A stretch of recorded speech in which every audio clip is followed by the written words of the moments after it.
the Paddock Mall Studios, this is WOCA, Ocala, Gainesville, The Villages, 1370 AM, 96.3 FM, The Source.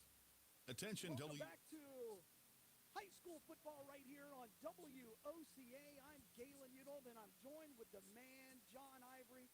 Tonight we are live at Westport High School, where the Westport Wolfpack are taking on the Lake Weir Hurricanes. And John, it's homecoming, and homecoming's always special. Homecoming already. This is early for a homecoming game. You want to make sure you get it in. You got to make sure you get it in because of COVID. You know, we did senior night, first game of the year, as did many other schools.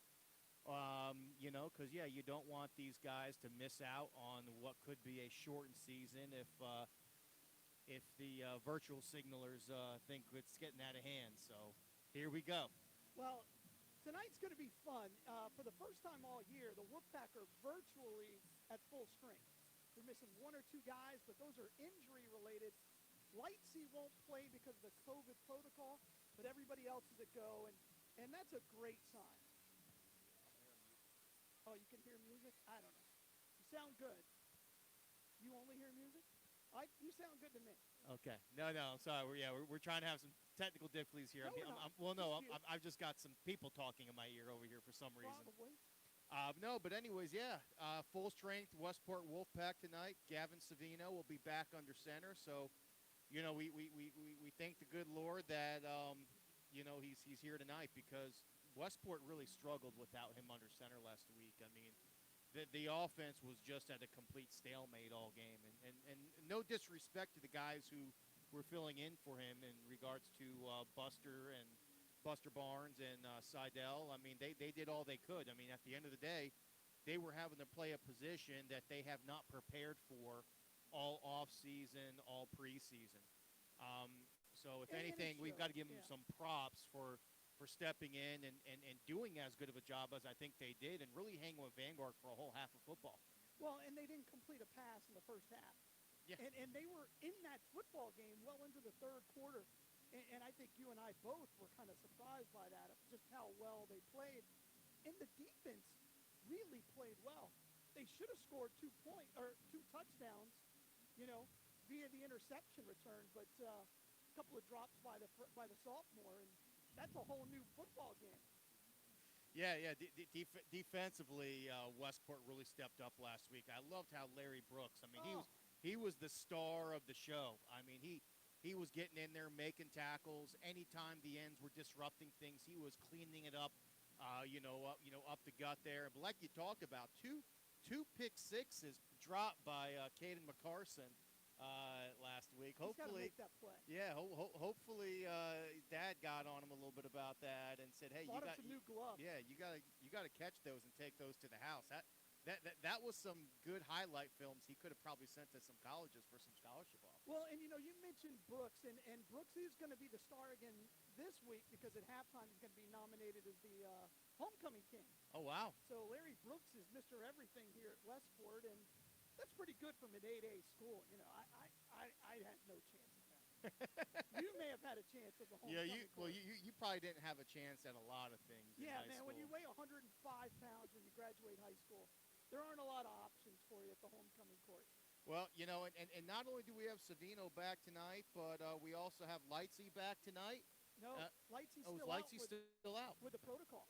He's because of the way it works. So his fell on a bad day? Is that? Yeah. Jeez, yeah. Louise. So because he lost that Friday, thank goodness our sound guy's back, Nick's back, so whatever that noise was in your ear will now be gone. Yeah, it's gone now. So Lightsey's gone. Do we have Chisholm back tonight? Chisholm's back. That's good. That's a big thing. Here's how ridiculous the rule is on the COVID. If you do it from, and nobody knows the answer to this.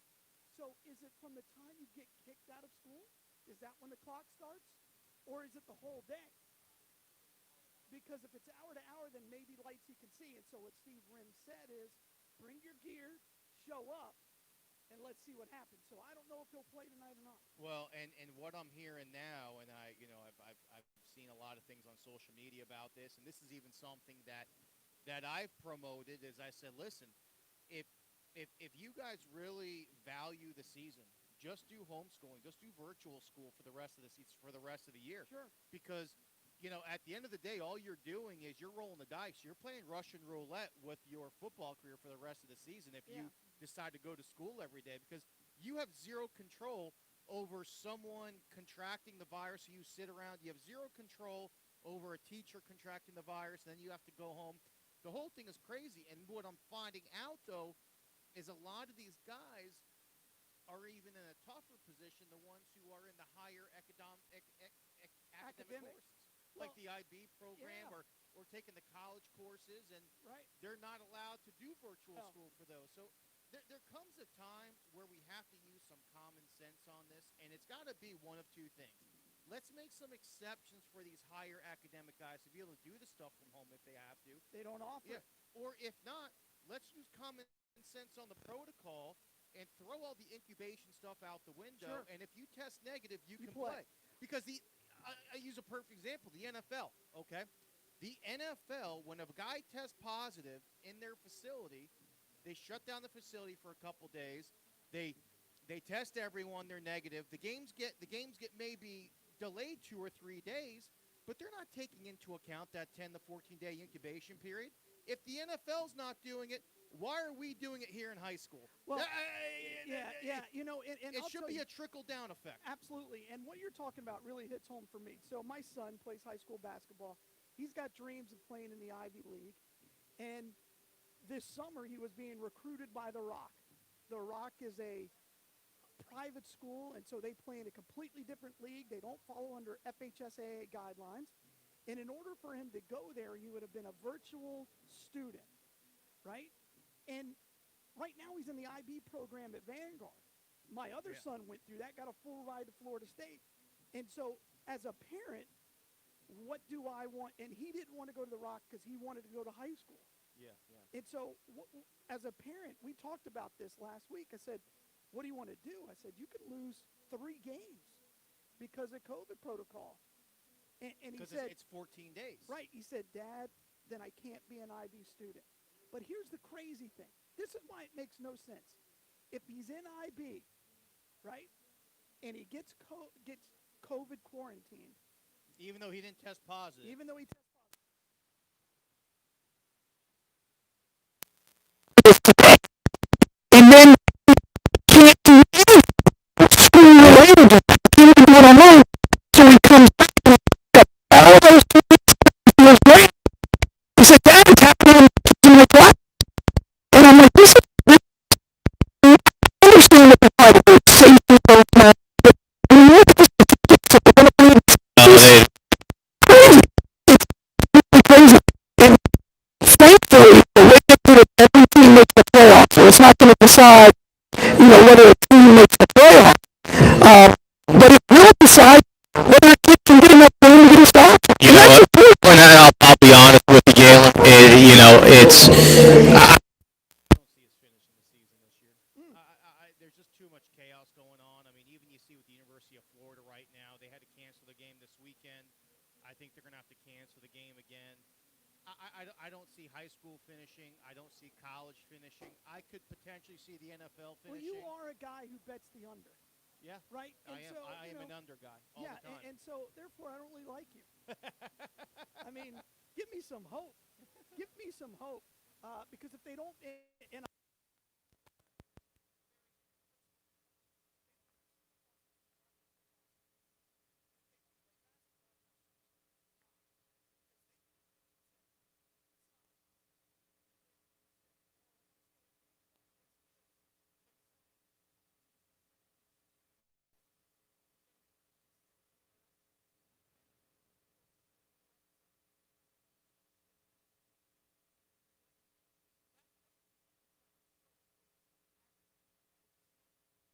knew they weren't going to play basketball. Yeah. And I said, we just got to live by the decision. Yeah.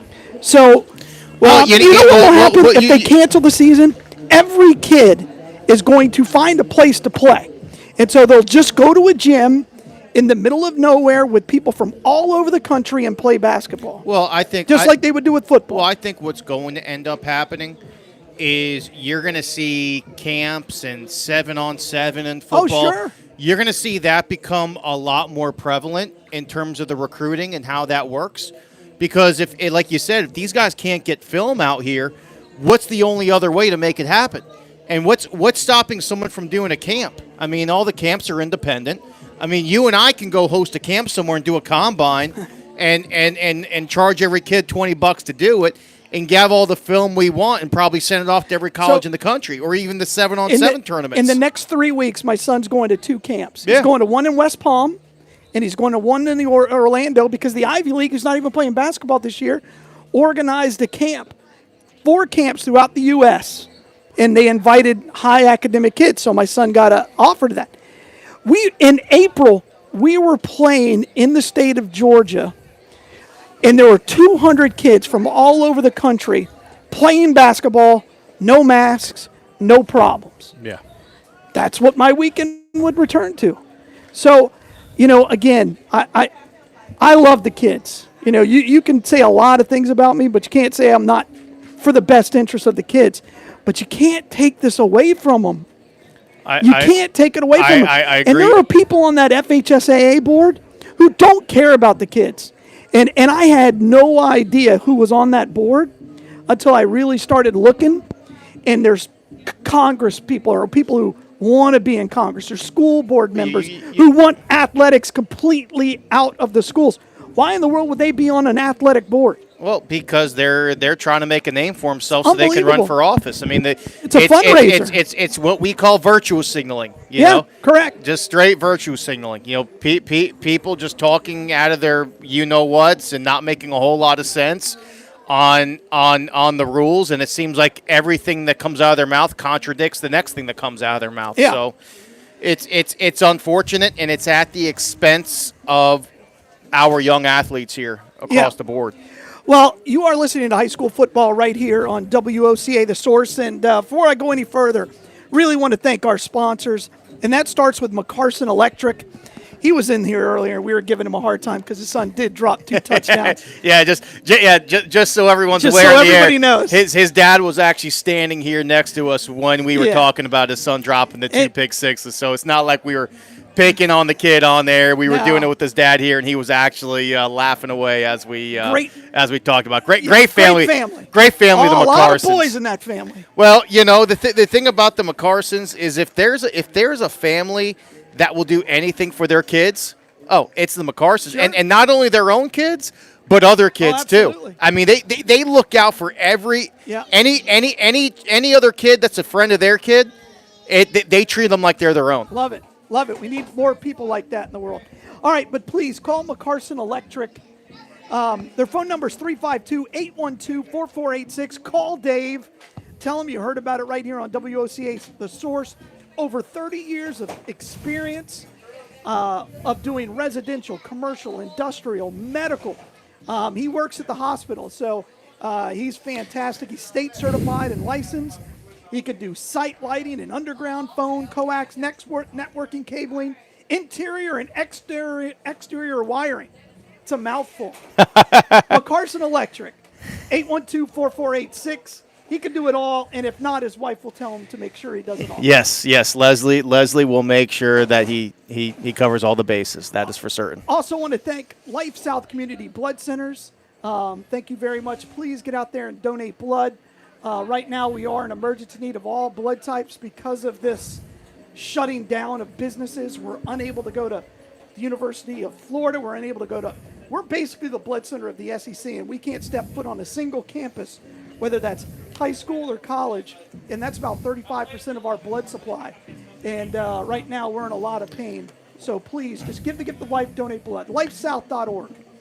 And what we're going to do is we're going to step aside, and then when we come back, we're going to listen to an interview that I did with Steve Rim today, and Steve Rim is very, very relaxed. He is glad to have all his troops back into the fold, and you'll hear about that. So you're listening to high school football right here on WOCA, The Source. Is the internet driving business to your business? Hi, I'm Michael Warren with Brick City Interactive. At Brick City, we've been putting the web to work for businesses since 1998. We want to help you too, whether you're a real estate office, law office, medical office, manufacturer, retailer, a church, even a radio station like WOCA. We love to help businesses grow, and we have the knowledge and experience to make it happen. We offer professional, affordable web design, mobile responsive websites, search engine optimization, social media marketing, web video and promotions, online advertising, and more. Whether it's time for a redesign or whether you want to kickstart your existing website, let us help. Mention WOCA and we'll give you a free, no-obligation search engine optimization report for your website. This free report will give you practical steps to increase your search ranking. It's our gift to you from Brick City Interactive. Call us today at 352-351-1131 or visit us online at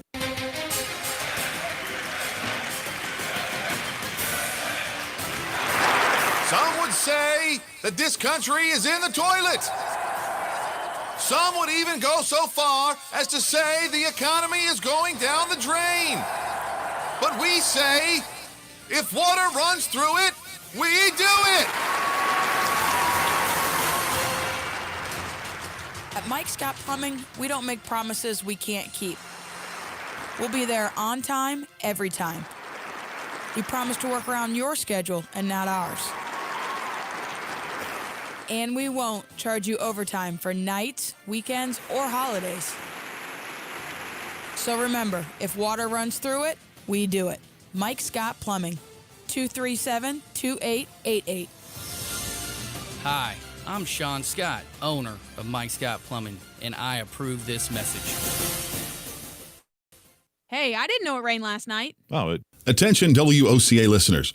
Do you or someone you know have an outgoing personality with great organizational skills? Well, WOCA is looking for a few good people to join our marketing reps team. You get to meet other great people and business leaders in our community. WOCA Radio offers flexible schedules, great income potential, and some really great fringe benefits too. So if you enjoy talking to people and getting paid to do it, this may be the right choice for you. Apply within or send your resumes to careers@WOCA.com. WOCA. Ocala.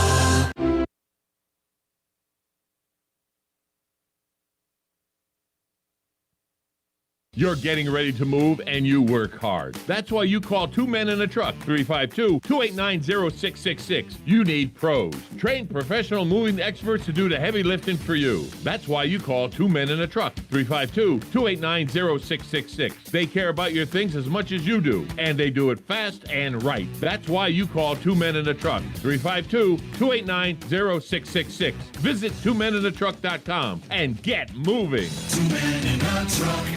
Think you know Dex Imaging? Think again. In the office, streamlining communications. In the field, delivering top-notch service, enhancing productivity and reducing downtime. In the data center, a part of the growing digital document revolution. In the world of business, supporting entrepreneurs and helping companies grow. In the forefront of technology, developing cutting-edge document management solutions. So if you think you know Dex Imaging, you don't know Dex. WOCA. Ocala. Welcome back to high school football right here on WOCA The Source. I'm Galen Unold, and I'm joined right now with the head coach of the Westport Wolfpack, Steve Rim. And, of course, tonight's game is brought to you by McCarson Electric. Coach Rim, let's kind of go back to last year last week and what happened with the Vanguard game. You kind of went in there, not at full power, right, because of the COVID precautions. Talk about how your team and what you think your team did and, kind of look back, if you will. Well, it feels like a year. It does, doesn't it? Yeah, it feels like a whole year. But I was just proud of the guys' effort. We went in, and when things change because of protocols, there's nothing you can do about it. So we had guys switch around. We even called up some of the freshmen that was not allotted on the sixth-quarter roster, and actually had to call plays for them. So I was proud of the way that the boys stepped in and stepped up, and it just shows that these guys, they know it's one big family. It's not just a varsity guy and a JV guy. It's one big football family now, and I was just proud of the effort. Well, and again, you were in that game right up to the end. I mean, you were inside the 5-yard line, I think, 3 times in the first half, and just couldn't put the ball in the end zone. And I think the experience of some of the guys that were missing, I mean, when you miss a kid like Gavin Savino, you're missing a lot. You know, it's certain things we could do with him that's off script, and he could make adjustments in the huddle, get the guys pumped up, where if you're going to ask somebody that's brand new, they don't bring that same intensity. And I think it's going to be really good tonight to see Gavin back out on that field for us. Yeah, and tonight it sounds like you're at full strength really for the first time in weeks. Because I don't know if you had a full complement of your players yet because of the COVID protocols. No, we're still going to be short a few, but this is the most complete our team is going to be this year. And we're getting ready for this last half of the season and then getting ready for the playoff game, which is guaranteed first round at home. So we just need some, just to continue to be together for longer than 3 days before a quarantine comes in. And again, tonight is homecoming. I'm sure there'll be a little extra out there. The president will be a block away. Who in the heck knows how we got to the football game in the first place? But talk about how you're starting to change the culture of the football team. We know the history of Westport football for the last 10 or so years. Talk about how do you change a culture like that from a losing culture into a winning culture, which you're trying to create? Well, the kids just got to believe in what they're doing. They got to have fun. They got to be educated, and you got to get the parents and the community involved. I hired a really good staff that I'm proud of, and just to see the kids take pride in something, they taking pride in their work. They're taking pride in each other in their own in their own job out there on the field, and it's starting to show. Last night the JV went over to Lake Weir, and it was 32-0 at the half, and you had some of the guys that's first time playing football in there, and you seen 38 kids over there cheering them on, and it's just encouraging, and it's contagious. So it's a process that we had to eliminate a lot of the old habits and instill in them a winning habit and how to win. And that's something, and I'm not talking about something that's right now just for today. I mean long term, not just in high school. We want to go through life as winners. What do we have to do? How do we prepare to sustain that for a long term? And do you believe that you have to learn how to win? Of course. Yes. And I've heard it said that in order to learn how to win, you have to learn how to not to lose, right? And last week, in a lot of ways, you lost that football game. You had several opportunities to put the ball in the end zone or to create a turnover. Is that something that your really young football team has to learn? Yeah, the same people that were making plays and not making plays are going to be the same people next year that's going to get the same opportunity. And some of these opportunities some of the negative opportunities won't come about because we will take care of that before it happens. Mm-hmm. And that's what this year is. It's going to be one big learning experience. And then next year, we'll have half of the guys graduating, but they'll be they have an extra year underneath their belt with me. And then the following year, a lot of these sophomores, which is roughly a third of the team. Yeah. They'll be back. So they get 2 years of this. And, the future is so bright. And just to see those young pups out there on Thursday nights, they bring so much excitement. And they're 3-1 right now. And I can't speak enough of them. Yeah, and again, your football team, I'm hoping the school starts to feel it because you are winning football games. And that football game at Booster Stadium, it was a good crowd. Probably the biggest you guys have played in a while. And I think you're starting to get a little mojo and a little momentum going. Yeah, they're getting used to what I want, how I want it, when I want it, and what they want and what they're capable of doing. And we're still learning the kids. COVID or no COVID, that was probably the bigger crowd, one of the bigger crowds they played in front of. So, but the kids are taking it on. They're not making they're not making any excuses. They're taking it on, and you got to appreciate them for that. Yeah, tonight's homecoming, hopefully another huge crowd as you're playing one of your rivals. Lake Weir's not far away from Westport. It's also considered one of the other schools as far as sports goes. They're not the Vanguard, they're not the Forest, they're not the Dunnellons. And they're coming off of, a season last year in which they won their first playoff game ever. And they got a brand new coach. What do you know about this Lake Weir Hurricane team? Just feisty. Lake Weir is going to be Lake Weir. They come with they come with something different all the time.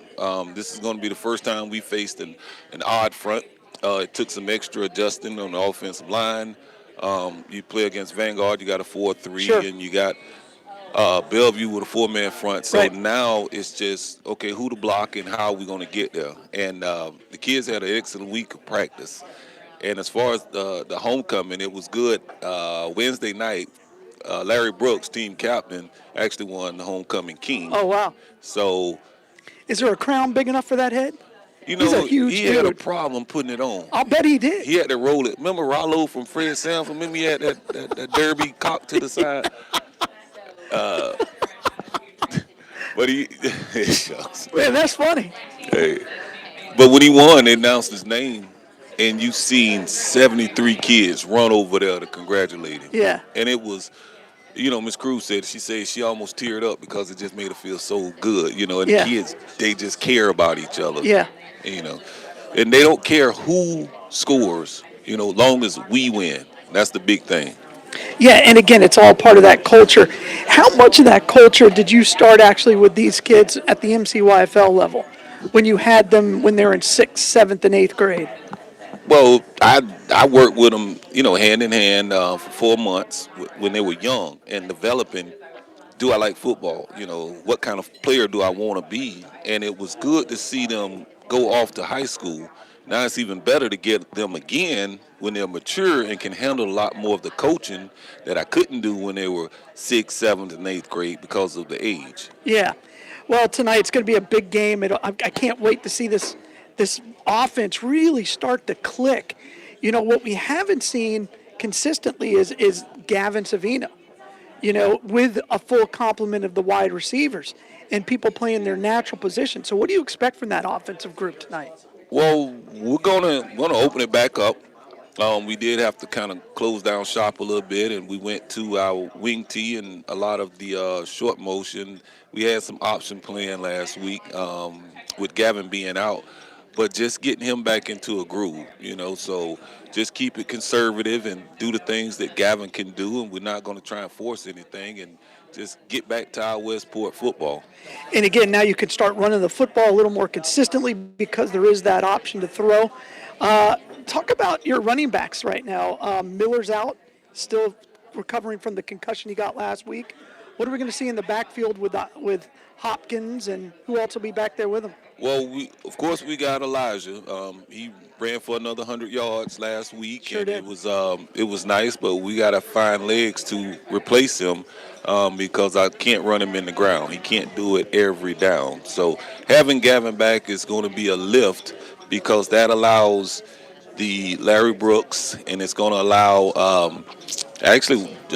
Gavin Gadori. Remember that name? He's going to come up from JV tonight, and just to give Elijah a little bit of a break. You know, if you're going to give a kid a break, you do it on offense, not defense, obviously. So, and it's running back by committee, but losing Ordante is huge. Mm-hmm. And he's in protocol right now. We expect him back really, really soon. And then we can go back to our 1-2 punch. And that was working so well for us. Right over the left side. Over the left side. All right, Coach, let's talk about your defense before we let you go. WOCA. All right, well, welcome back to high school football right here on WOCA The Source.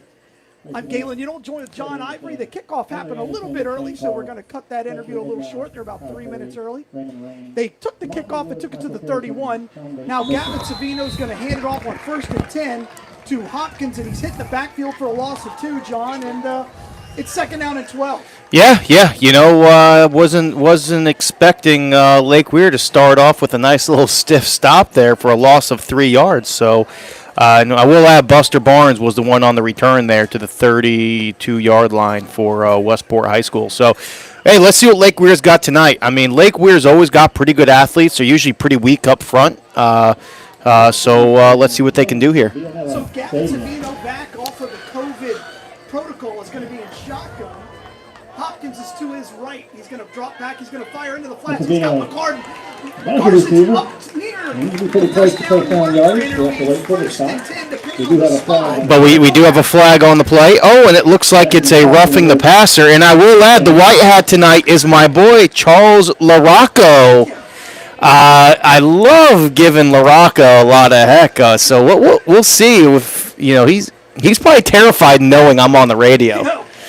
He does basketball games and at the Kingdom. I can't hear him. Last year, I can't hear myself. I can't hear him talking. So at the Kingdom last year, I gave him a pretty good earful for the entire game. He takes Still nothing. Pretty good rep. All right, so 11:03 left to go here in the first quarter. First possession for the Wolfpack as they move from our left to our right on homecoming. Gavin Savino's in shotgun.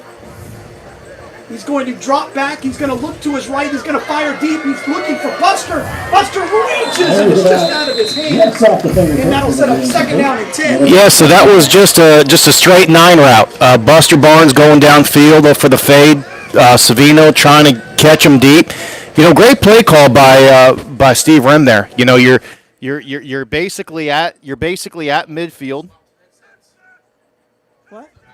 You're basically at midfield there, trying to go deep on first down. All right, second and 10. 10:34 left to go in the first quarter. No score here. 3 wideouts to the top for Gavin Savino. He's going to step back into shotgun. He's going to drop back. He's going to give it to the running back who heads over the right side. He's at the 40, breaks a tackle, and that's Elijah Hopkins, and he's going to be a gain of 7. It'll be second down and 3. Yeah, so that was just a nice little off-tackle play. Elijah Hopkins getting to the edge there for a nice little gain of 5 yards.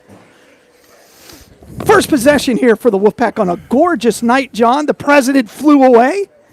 And we'll talk about that at halftime. We actually got a flyover by Air Force One. It's pretty good. Right before the game started. So. That's pretty good for pregame. I think Coach Rem may have organized that. Yeah, it'd have been cool if he drove around the track like he did at Daytona.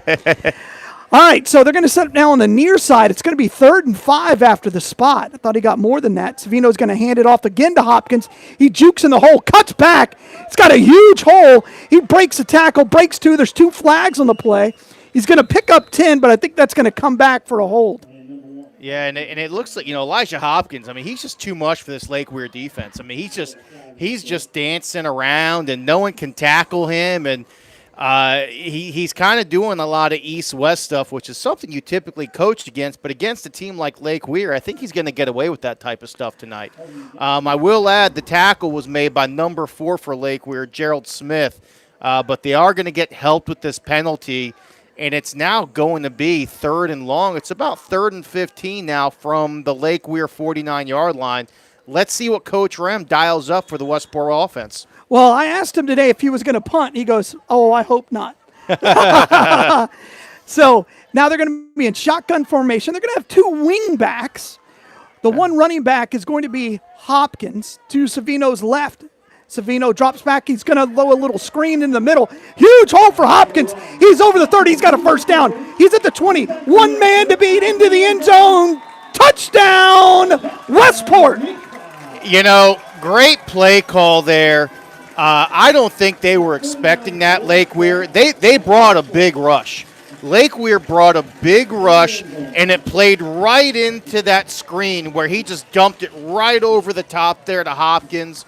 And he had nothing but green in front of him. But hold on now. Is there a penalty? Apparently there was a penalty on the play, John. I don't see a flag. I don't see a flag. Oh, there he is. He just picked it up. It was on the far side and kind of blended in with the natural grass. It will be enough for a first down. It'll be 1st and 10. They're going to mark the ball back at the 30. Well, you know what makes that play work, John, is that offensive line selling it. Yeah. Well, and there's a Charles LaRocco special. Getting a touchdown call back. I'm not going to blame him, but because he was nowhere near that flag. But they're in the wing tee again here. Savino surveys. No score here. First possession for Westport. Savino hitch and go. Busted route. Savino's going to keep it. Heads over the left side. Fakes to go out of bounds and gets knocked out of bounds right at the stick. It'll be 2nd and short. He may have got enough for the first down. I don't know. It depends on the spot. They dropped the marker. But I tell you what, Lake Weir's bringing the house. And they didn't learn from that last play how bringing the house was going to hurt them, and they did it again there. And surprisingly enough, Westport's offensive line did a really nice job with the pass blocking there, and there was more guys coming at them than they had guys blocking. So kudos to Westport offensive line and the running backs who were there to help with the pass blocking. But when you bring that many guys in, you're going to open up a lot for Savino to be able to flush out there for the scramble, which is what happened. Yeah, and look at something for a little slant right here as it's 2nd and 1. It'll open up that middle with all that pressure. 2 wing backs to the left. They're going to fake it to Hopkins. Savino rolls out. He's under all kinds of pressure. Breaks 1 tackle in the backfield, but he's caught by the second guy. It'll be a loss of 8. Looked like another busted play there. Yeah, but that time Lake Weir got a little bit more smart with their defense, and they didn't bring the house that time. I mean, they're playing 8 guys in the box. They're playing a straight 4-4. It almost looks like a 4-4 stack that they're playing here. But they let their linebackers drop back in the pass coverage. Savino did not have a whole lot of open receivers there. And that's ultimately what made the sack happen. Really good pass coverage. Well, Lake Weir usually runs a 5-man front. This time they're going to run a 4-man. They're basically run a 4-4. Yeah. Savino's in shotgun on this 3rd and a long. They're going to call it 9. He looks back, looks to the left, fires deep over the side of the hands of Velasquez. Was the intended receiver, just overthrew him. And let's make a point. We haven't said this yet. Gavin has not had a practice with the team now in a week. Yeah, today was his last day of protocol. I mean, this was literally the first day he was allowed back at school. So you expect a little rust. Little rust, and it seemed like an interesting passing play, too. The route looked like it was you called slant. You pre-called it. You said, I think the slant's coming. They ran a slant and up. And honestly, I don't like that because you got a safety playing center field there. Maybe if they had 2 deep, I'd go run that slant and up. You want to split the safeties. You got to make that safety commit one way or the other. So it's going to be 4th down and 9 here. Savino's going to drop back. He's looking to the right, fires in Buster's direction, who catches it at the 15. He's got enough for a 1st down. Great combination by 2 guys who have played together for the last 4 years. And that right there is just a simple comeback route to the 1st yard down marker by Buster Barnes. Great play call there. I mean, quite honestly, if I'm an offensive coordinator and I need a 1st down, it's 3rd and 10. That's usually the play call I'm calling on when I need a for sure play. That's a high percentage pass. So the homecoming king's going to come out onto the court. You like how I did that? Larry 1st and 10, Brooks, shotgun for Savino. Brooks is to his left. Savino's going to look to his left. He's got a man open in the flats, and it's almost picked off. Just took a long time to get there. He had his man beat, but Gavin didn't fire a rifle. Velasquez got away with one there. He kind of pushed off on the corner. I mean, he just ran a simple curl route there. He turned inside instead of outside. If he turned outside, it would have been a comeback. Just ran a simple curl route, but he actually pushed the corner off, which is really what made him open. He's lucky he didn't get an offensive pass interference called on him there. Yeah, we're here at the water break of the 1st quarter. No score here early, and this is the first drive of the game for Westport. And so far, they've been able to get big chunk yards, haven't run the ball very much. And while we're here at this break, I really want to thank our sponsors, and that starts with McCarson Electric. Call Dave at 352-812-4486. His wife was up here earlier looking for him.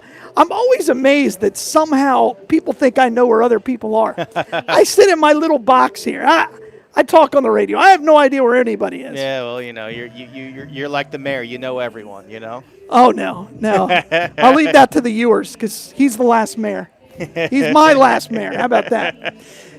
Hey, a guy I'm not seeing on the field is Chisholm. Is he still in protocol? I mean, I haven't seen Lightsey either, so I'm assuming he's out as well. Yeah, Chisholm is number 9, and I'm not seeing him out here. He must still be in protocol as well. Again, we beat this horse to death, but it's so hard to have any consistency because of it. So they're going to do the wing-back formation, 2 wideouts, 1 each way. Hopkins is the running back. Savino drops back. He's going to look to his left over the middle to Hopkins. Had him beat, just overthrew him. It was actually McCarson. That was McCarson. Yeah. So what they ran there was the wing.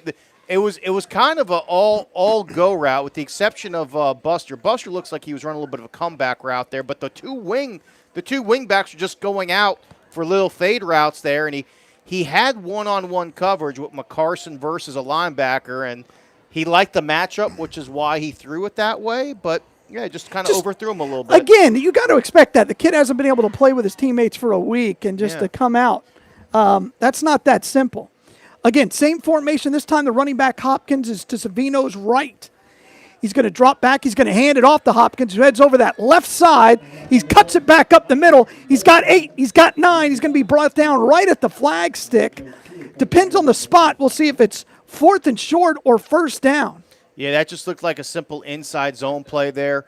Hopkins went to the edge, and quite honestly, it's right at the stick. Yeah, it's right at the stick. But Hopkins is just too much for Lake Weir. He's got too much speed. He's too talented. I think what Coach Rem probably needs to do here is just keep giving the ball to Hopkins. You do that, and you're going to win the game. Ride this kid's back. He's the best player in the field tonight. And let's be clear, there aren't many games where Westport is an obvious favorite, but tonight is one. And Steve may be looking at it and going, I got to get some things going too. I got to work on some stuff. But now they're going to go into power I. Savino's going to keep it, and that will have enough for the first down and a little bit more. So it'll be 1st and goal from about the 3, John, and it's 4:52 left to go in the first quarter. No score here at Westport High School. First drive of the game for the Wolfpack, and they're going to go hurry up. And Savino's going to bring his troops to the line.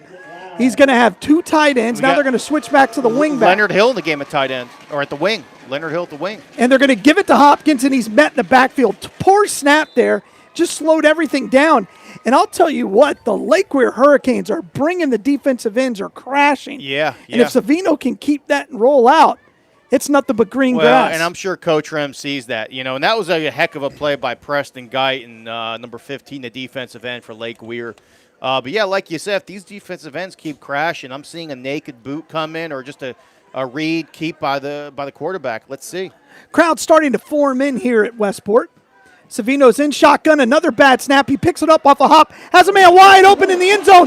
Touchdown, Velasquez from Savino. Yeah, so just a simple slant flat play there. What looked like happened there is McCarson, who was the wing back there, he ran into the flat, and it looked like there was some mass confusion there by the coverage because Velasquez, who was the outside receiver, ran the slant pass, and everyone went with the flat. Velasquez was wide open, so looked like a busted coverage there for Lake Weir.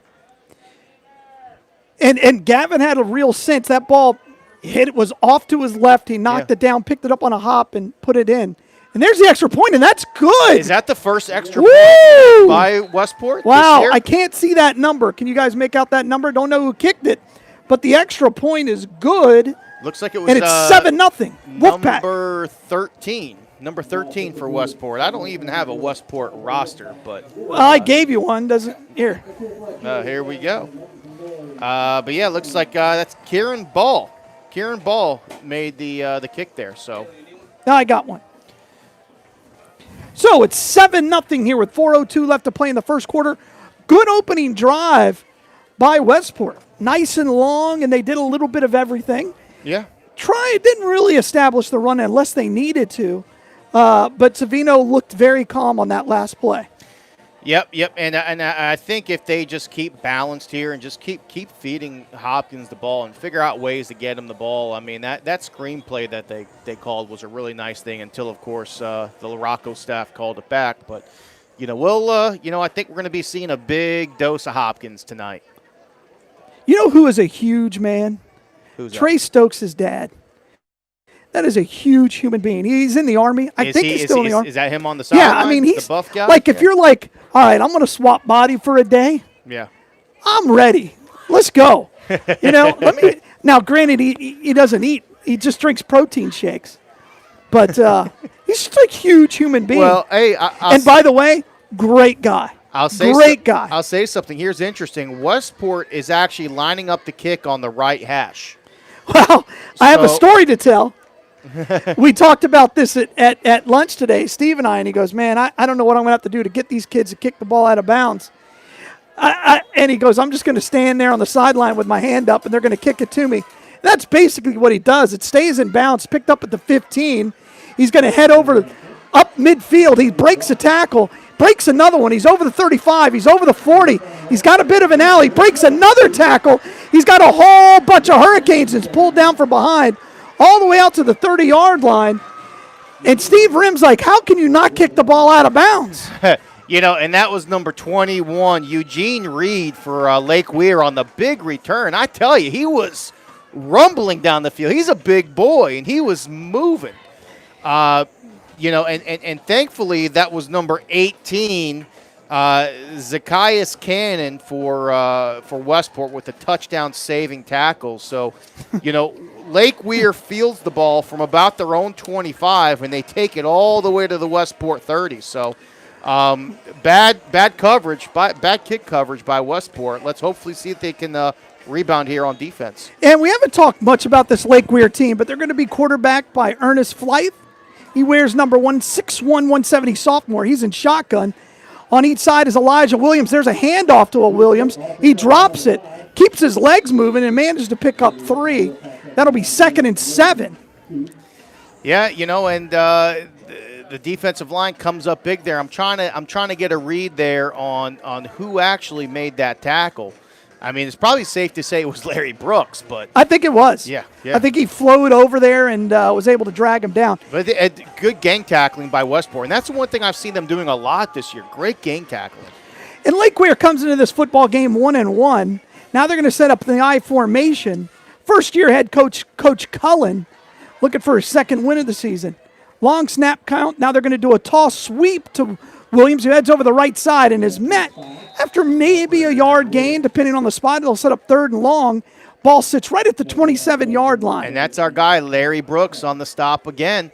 And we've got about a 3rd and 7, 3rd and 6 coming for the Lake Weir Hurricanes from Westport's about 27-yard line.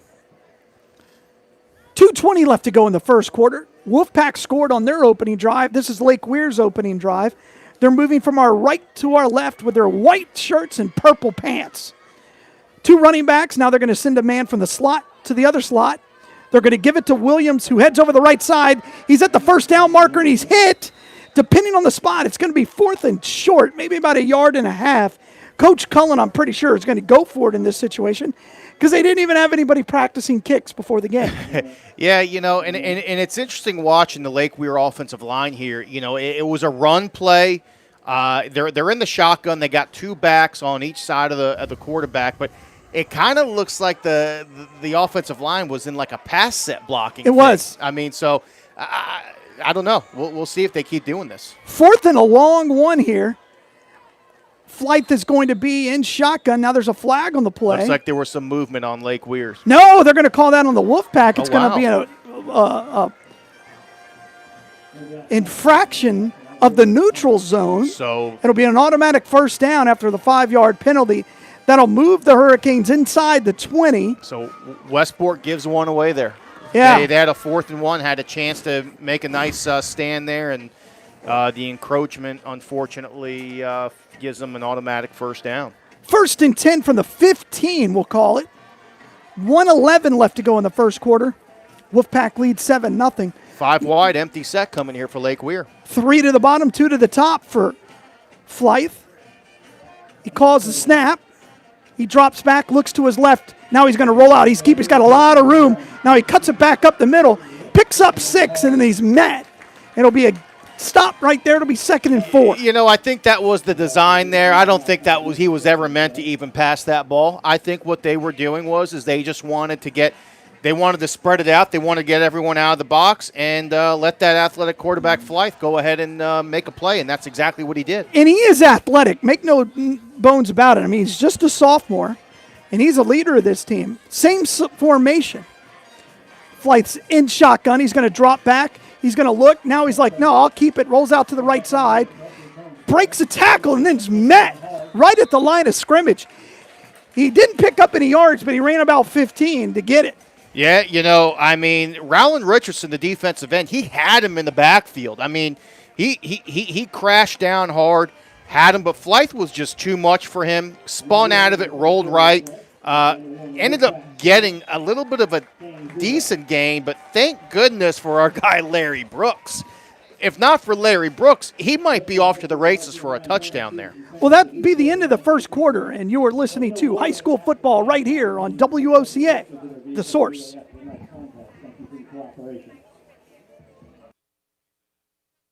He's in the backyard playing in that big mud puddle. Did you leave the hose on? No, the neighbor borrowed it yesterday. Wait, is that the side where the septic tank? Johnny, get out of there! Having septic problems? At Mike Scott Plumbing, we can make those septic worries disappear. We can pump your septic tank, repair your drain field, and, if needed, even install a whole new system. At Mike Scott Plumbing, we don't take crap from anyone. We take it from everyone. 237-2888. Mike Scott Plumbing. If water runs through it, we do it. You're getting ready to move and you work hard. That's why you call Two Men in a Truck, 352-289-0666. You need pros. Trained professional moving experts to do the heavy lifting for you. That's why you call Two Men in a Truck, 352-289-0666. They care about your things as much as you do, and they do it fast and right. That's why you call Two Men in a Truck, 352-289-0666. Visit twomeninatruck.com and get moving. 2 Men in a Truck. WOCA. Welcome back to Westport High School. Lake Weir's going to come to the line on this 3rd and 5, first play of the second quarter. Flight's going to hand it off to the running back, heads over the left side. He's got to get the edge, but it says he's going to be hit in the backfield and tackled for a loss. On the carry there was Thamadeus McLean. Yeah, Lake Weir's trying to get to the edge here. I think the running back probably should have just tried getting up the gut there. I think he would have probably got a little bit more yards if he tried. Instead, he tried getting out wide, and unfortunately, Lake Weir just does not have enough speed to get to the edge on the Westport Wolfpack. I mean, there was literally about 3 Wolfpack defenders there on the tackle. So you've got a 4th and 5 coming up here. Nice play there by Roland over there on the right side of the defensive end. So now it'll be 4th and 5 here, and Lake Weir Hurricanes are going to go for it as the ball sits at the 10. 11 minutes left to go in the half, and that's going to be a false start on about 5 different people on Lake Weir. Looked like the center. Yeah, and Lake Weir, even the receivers went off. So, I mean, you got a 4th and 10 now coming up here for the Wolfpack. And again, I didn't see a kicker. Or for the Hurricanes, I'm sorry. Warming up. That's not a good sign. I don't think you have a kicker if he's not kicking. One thing I always look for, because I'm a professional broadcaster, John, is the distance that a kicker can make it from. And if you don't practice it, then you're not going to do it. Yeah. So, you got to dial up something special here. Well, they are going to call it. The Lake Weir Hurricanes are going to call a timeout. Coach Cullen, we haven't talked much about Lake Weir. Last year, Knox Robinson got the first playoff win in Lake Weir history. And he went to greener pastures and got more money in the state of Georgia. We could talk about that for 25 minutes. Oh, yeah. That makes no sense. About how Florida has the most underpaid coaches in the country, probably. Yeah, and you can go to Alabama or Georgia and make twice as much, or you can go to Texas and make 4 times as much. Right. Yeah, we could talk about the stipend versus, Coach Rim's like, yeah, I got to teach a class. I mean, he's got to teach weightlifting. So we got here 10. I guess I don't know. 10:46 left in the second quarter. So. And the score is 7-0 because I know you want me to tell the score. Yeah, more. Well, we got some feedback on that. Always do, man. All right, here we go. So Lake Weir is going to come to the line as they move from our left to our right here. This is still their first possession, and we're already into the second quarter. Fast-moving game. 2 wide outs each way. The running back is Williams, set up to Flight's right. Flight drops back. He's going to look. He's going to throw a little flare route intended for the running back, Williams, and that's going to be broken up by Leonard Hill, who got his big left hand up, and it'll be turnover on down. Yeah, great awareness there by the sophomore Leonard Hill. I mean, he's coming there on the rush. He sees the ball being released, and he had enough awareness there to put his hand up in the air to deflect a little swing pass that they were trying to get out there to the running back. So, interesting play call by Lake Weir, too. You got 4th and 10, and you're throwing the ball in the direction that doesn't even get to the sticks. I mean, why not try to throw it downfield? Unless they don't have confidence in their quarterback to make that throw, but you got to get the ball to the sticks on that 4th down situation. Yeah, everybody's got that, that pylon route. I don't know, whatever you want to call it, fade route. and you got to give them a chance. So now Wolfpack are going to come to the line, 2 tight end set, 1 running back, 2 wide receivers are going to fake the jet sweep, and Gavin's going to throw it deep, intended for Buster, and it's just out of his reach. He had his man beat, and Gavin just couldn't connect. Yeah. Ooh, that was wide open. You can tell Gavin's a little rusty tonight, and he's shaking his head. He's frustrated. He's not happy. No, he's had off for about 14 days now. But hey, heck of a play call there. I like that. I mean, you're in a running formation. You fake the run. Quite honestly, that was a great fake. I thought they gave it to the jet sweep there. I didn't even realize he was throwing the ball at first. So heck of a play call there. Buster was open. He ran a good route, and they just couldn't connect. So here we go. 2nd and 10. Savino surveys. He's moving from our right to our left. Same formation with that 2 tight end set. Savino drops back. Horrible pass. I think he was almost throwing that away. Intended for Leonard Hill on a little crossing route by the tight end, and that'll set up 3rd and 10. Yeah, like you said, Leonard Hill, he was one of the wings he was actually the tight end up top to the right. He was coming around, just a little simple drag route. The receivers are clearing it out for him, and Savino was just completely off target on that one. And Steve, I think, is getting a little upset with Gavin, but that's all right. These kids, Gavin and Steve Rim, have played together and been coached together for so long.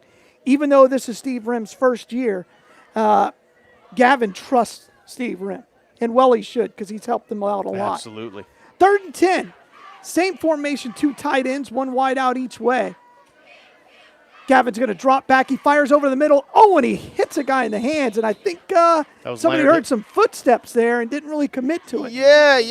That was Leonard Hill. I mean, that was just really just a simple, what I call a tight end gut pass, where really all that is he's going up the middle down the seam, and he's trying to find that open area, and he's supposed to – I think what he's supposed to do is really just settle in that open area, and he didn't really settle like he was supposed to. What he did was because we used to run this play all the time for my son, and he just opened his shoulders the wrong way. Yeah.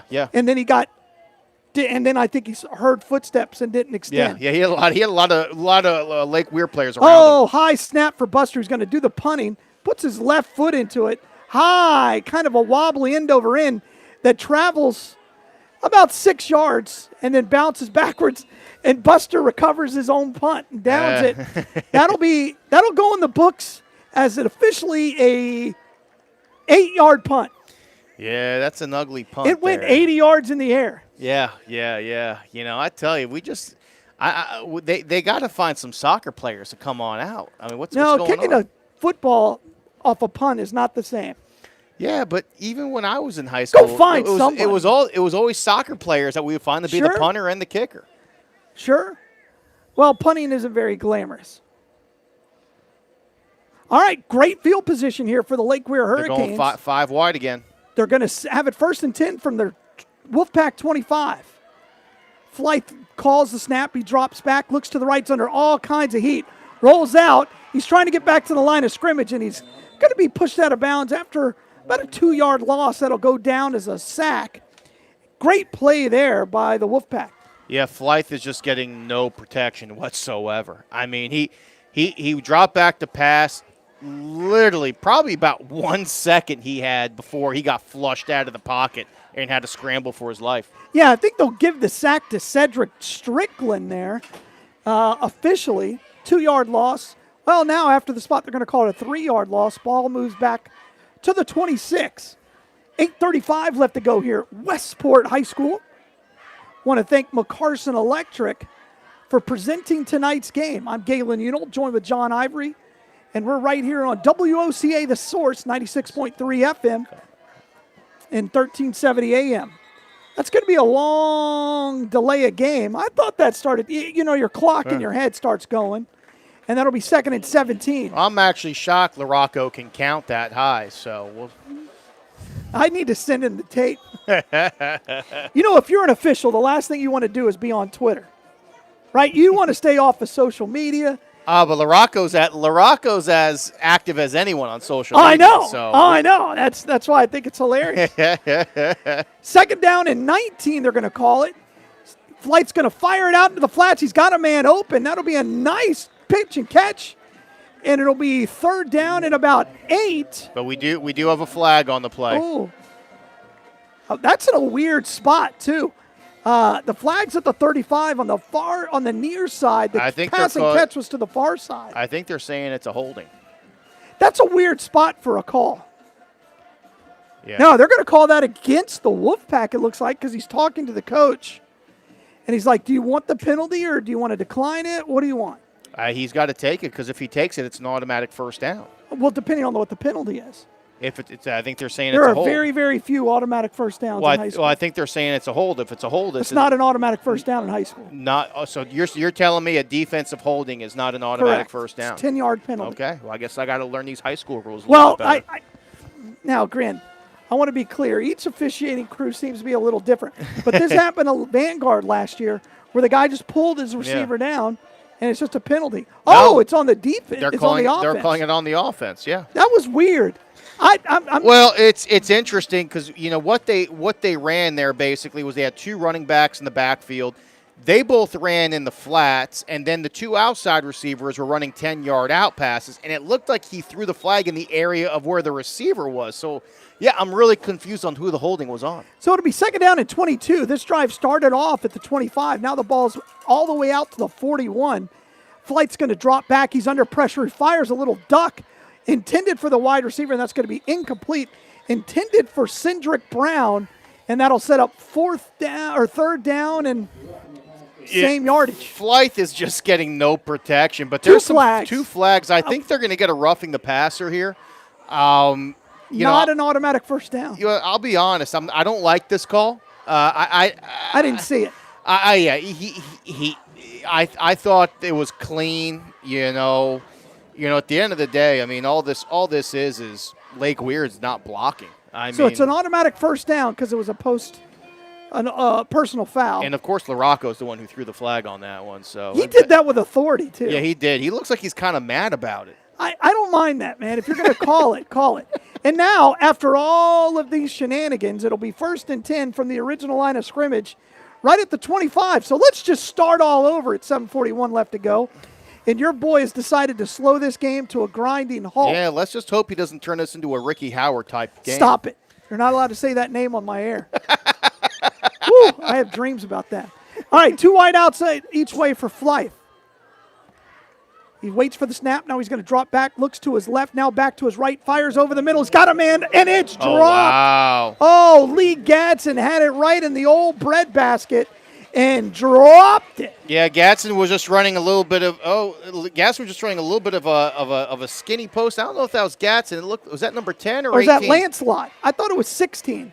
No, that looks like it's 18. That's Andrew Lancelot. Lancelot. Yeah, he was just running a little bit of a skinny post there. I tell you, the protection for Flythe was not there again, but what he did a really good job with was stepping up into the pocket. He stepped up into the pocket and made a nice throw. Hit him. That's a touchdown, by the way. He walks in. 2nd and 10 now for the Hurricanes as they move from our left to our right. 7-0 Wolfpack. Midway through the second half, they're going to give it to Williams, the running back. He's going to run backwards, but he gets the edge, picks up 3, and then he's knocked out of bounds by McCarson. And that'll set up 3rd and let's see where they spot it. 6? Yeah, and the running back there, what he actually did was he outran about 3 defenders to the edge there. So he actually showed some pretty nice speed there getting to the edge. That was the first time I've actually seen Lake Weir actually win the edge on a run play. Well, what they did is they just alternated it a little bit. Instead of giving it to that lead or having a lead blocker in that 2 running back set, they gave it to the up man. And he just turned and beat Richardson there, who's on the defensive end. They're going to have 2 wideouts each way, 1 running back. Flythe drops back. He's under pressure. He's going to tuck it and run. He's got a first down, and he's run out of bounds right at the 11-yard line where it'll be 1st and 10. I tell you, we got to credit, though, the running back there, number 5, Elijah Williams. Heck of a job on the fake. I mean, he really sold it like he had the ball. He literally sacrificed his body where Larry Brooks came in and crushed him. And everybody fell for the fake, and that just gave Flight the wide open hole to go and get that first down. Yeah, Williams is a senior, 5'10", and so he has seen some things. Last year, that Lake Weir team was pretty special, and Now they're kind of uphill climbing. 2 wideouts each way. Flight fires over the middle. He's got a man. Did he make the catch? No, he dropped it. No, another drop. And that was McCarson on the coverage there. So McCarson was right on his back. I mean, he hit him in the chest. He's got to make that catch. Hit him in the chest, but McCarson came up and stroked him from behind. And I think that little pop he gave him is really what made him drop that ball. Yeah, intended for Zayden Henry, 5'10 junior for Lake Weir. You got to make that catch. Yeah, you do. You do. You do. Regardless of getting hit. I mean, that's the position. Play basketball. That's what my son did. 2 wideouts each way. Flythe, crowd starts to get into it. He's going to fire a little pass out to the flats to the Williams, who tries to break a tackle. Great open field play there by the Wolfpack. It'll be 3rd and goal from about the 7. Yeah, I'm trying to make out who made that play there. It's tough to see from this distance. I think it's the homecoming king. Yeah, no. It looks like it was number 20-something on it, but maybe it was Trey Stokes. Yeah, 22? Yeah, it could have been Trey Stokes there. You know, and they're trying to run that bubble, and it's just not working. They're running a little bubble pass to the running back. The receiver's just clearing out, and it's just not working. So big play here, 3rd and goal from the 7. Flight's going to be in shotgun. He's going to drop back. He fires over the middle, and it's incomplete. Not a well-thrown ball there. That'll be 4th and goal. Yeah, Flythe, he's not the most on-target passer. He is a lot better runner than he is a passer. I think they're going to kick this. Yeah, they're going for a field goal. So I have no idea who the kicker is. Even though they didn't warm anyone up kicking. It's number 44 on your roster. Brad Abbott. Keeping score at home. Brad Abbott, number 44. I got him as Ryan Reed. Yeah, I'll take yours. Yeah, you got to look at 44. this roster. We got so many rosters up here, it's crazy. I just want one correct one. All right, well, where they're going to put the ball down on the ground, it'll be about a 25-yarder. Low snap. Not a good snap at all. A 2-hop back there. He did manage to get his foot into it, and not even close to being good. Yep, nope. And that'll set up 1st and 10 for the Wolfpack after the missed field goal. Yeah. So here we go. They're going to get to start from their own 20 with about 5:34 left in the first half. 7-0 Wolfpack. Here we go. So on paper, it looks like they gained about 38 yards on that drive. Even though they kind of only gained 6 real yards. Yeah, well, they gained a lot of yards on penalties is what happened. It was weird. They lost. They had a sack. I mean, it was all over the place. And so we're going to be at the water break as well. 5:34 left to go here in the first half. 7-0 is our score. And let's see if the Westport offense can get going. This will be their 3rd possession. They went 3 and out last time. Let's see what happens. Well, when they went 3 and out and they tried passing every single time. So, I think this drive, I think they're going to maybe slow things down a little bit. You've got plenty of time to march down the field. You don't have to rush and run any type of 2-minute offense. I think we're going to see some running plays to start off with, and it's going to be one of those things where, hey, we're going to pass as we need. At the end of the day, from what I've seen on the field tonight, Lake Weir shouldn't even be in this game. They are completely outmatched. Unfortunately, the passing game for Westport tonight is just not there. And let's see if they start running the ball. Coach Rim loves his offensive line, especially that left side with Ramey lining up at left tackle. He loves that left side. And now they're going to come out in the I formation, 2 wideouts to the bottom. Well, if they do have a tight end. I'm so running to the right now because the right is wide open. And they're going to give it to the running back, Hopkins. He breaks a tackle, cuts upfield. He's got 10. He's got no one in front of him. There is a flag on the play, and the coaching staff is not happy about it, but that is a touchdown for Westport. But there is a flag sitting at the 29, right at the spot of holding, and the side judge decided he hadn't thrown a flag in a while. And by the way, I want to make this clear. He's wearing gloves. The official's wearing gloves. But he's putting the whistle in his mouth every play. Does he realize he's got a mask? Well, this official on the Westport sideline who threw, he's got gloves on. He's got a mask on. He's got a whistle underneath the mask. But he keeps putting the whistle in his mouth. Yeah. I mean, I have to wear PPE all the time. I work at the blood center. That's not how PPE works. No. Every time you touch something, you have to take everything off. This official is virtue signaling is what he's doing. Well, he's safe. And he did some more virtue signaling again on the I didn't see the hold, and that was right in front of him. Listen, there was no hold there. He just he's throwing a flag to be heard. It's another, and even though LaRocco's not the one who threw it, it's one of his guys who threw it. He's the white hat. He's directly responsible for everything that happens on that field. I'll clip that for him. All right, so now it's going to be, what's the call? 1st and 10. It'll be 1st and 11 because it's a spot foul. All kinds of confusion, and now Steve's going to call a timeout. And let's set it up. I mean, that left side, let's be clear. Cotney, I talked to his dad before a game. Cotney went back and they were watching film, and he told Hopkins, he goes, you've got to cut the back. He said, just because we're telling you to hit the A gap or the B gap, or you got to cut back because if that linebacker's coming back. And the big plays they've made is because Hopkins has cut it back. Yeah. And again, I think the world of William Cotney. I think that kid's got a chance to be really, really special. Just a sophomore, but if you spent any time with him, he's a leader. He's a leader. Well, if I'm Coach Rem, I'm coming back in that same formation where he had the twins to the left side, no receivers out right. They didn't have anyone on the edge there, and it looks like they're actually going to do that this time, just to the opposite field. So now he's going to leave the boundary wide open, which is his stronger side, the left side here. So I have a feeling we're going to get a little bit of a run here to the left. And they're going to have an I formation. Gavin's going to fake it. He's going to throw it out into the flats. He's got Buster right at the first down marker. Good strong throw there by Gavin. Looked very confident. And that'll be a 1st and 10 Wolfpack.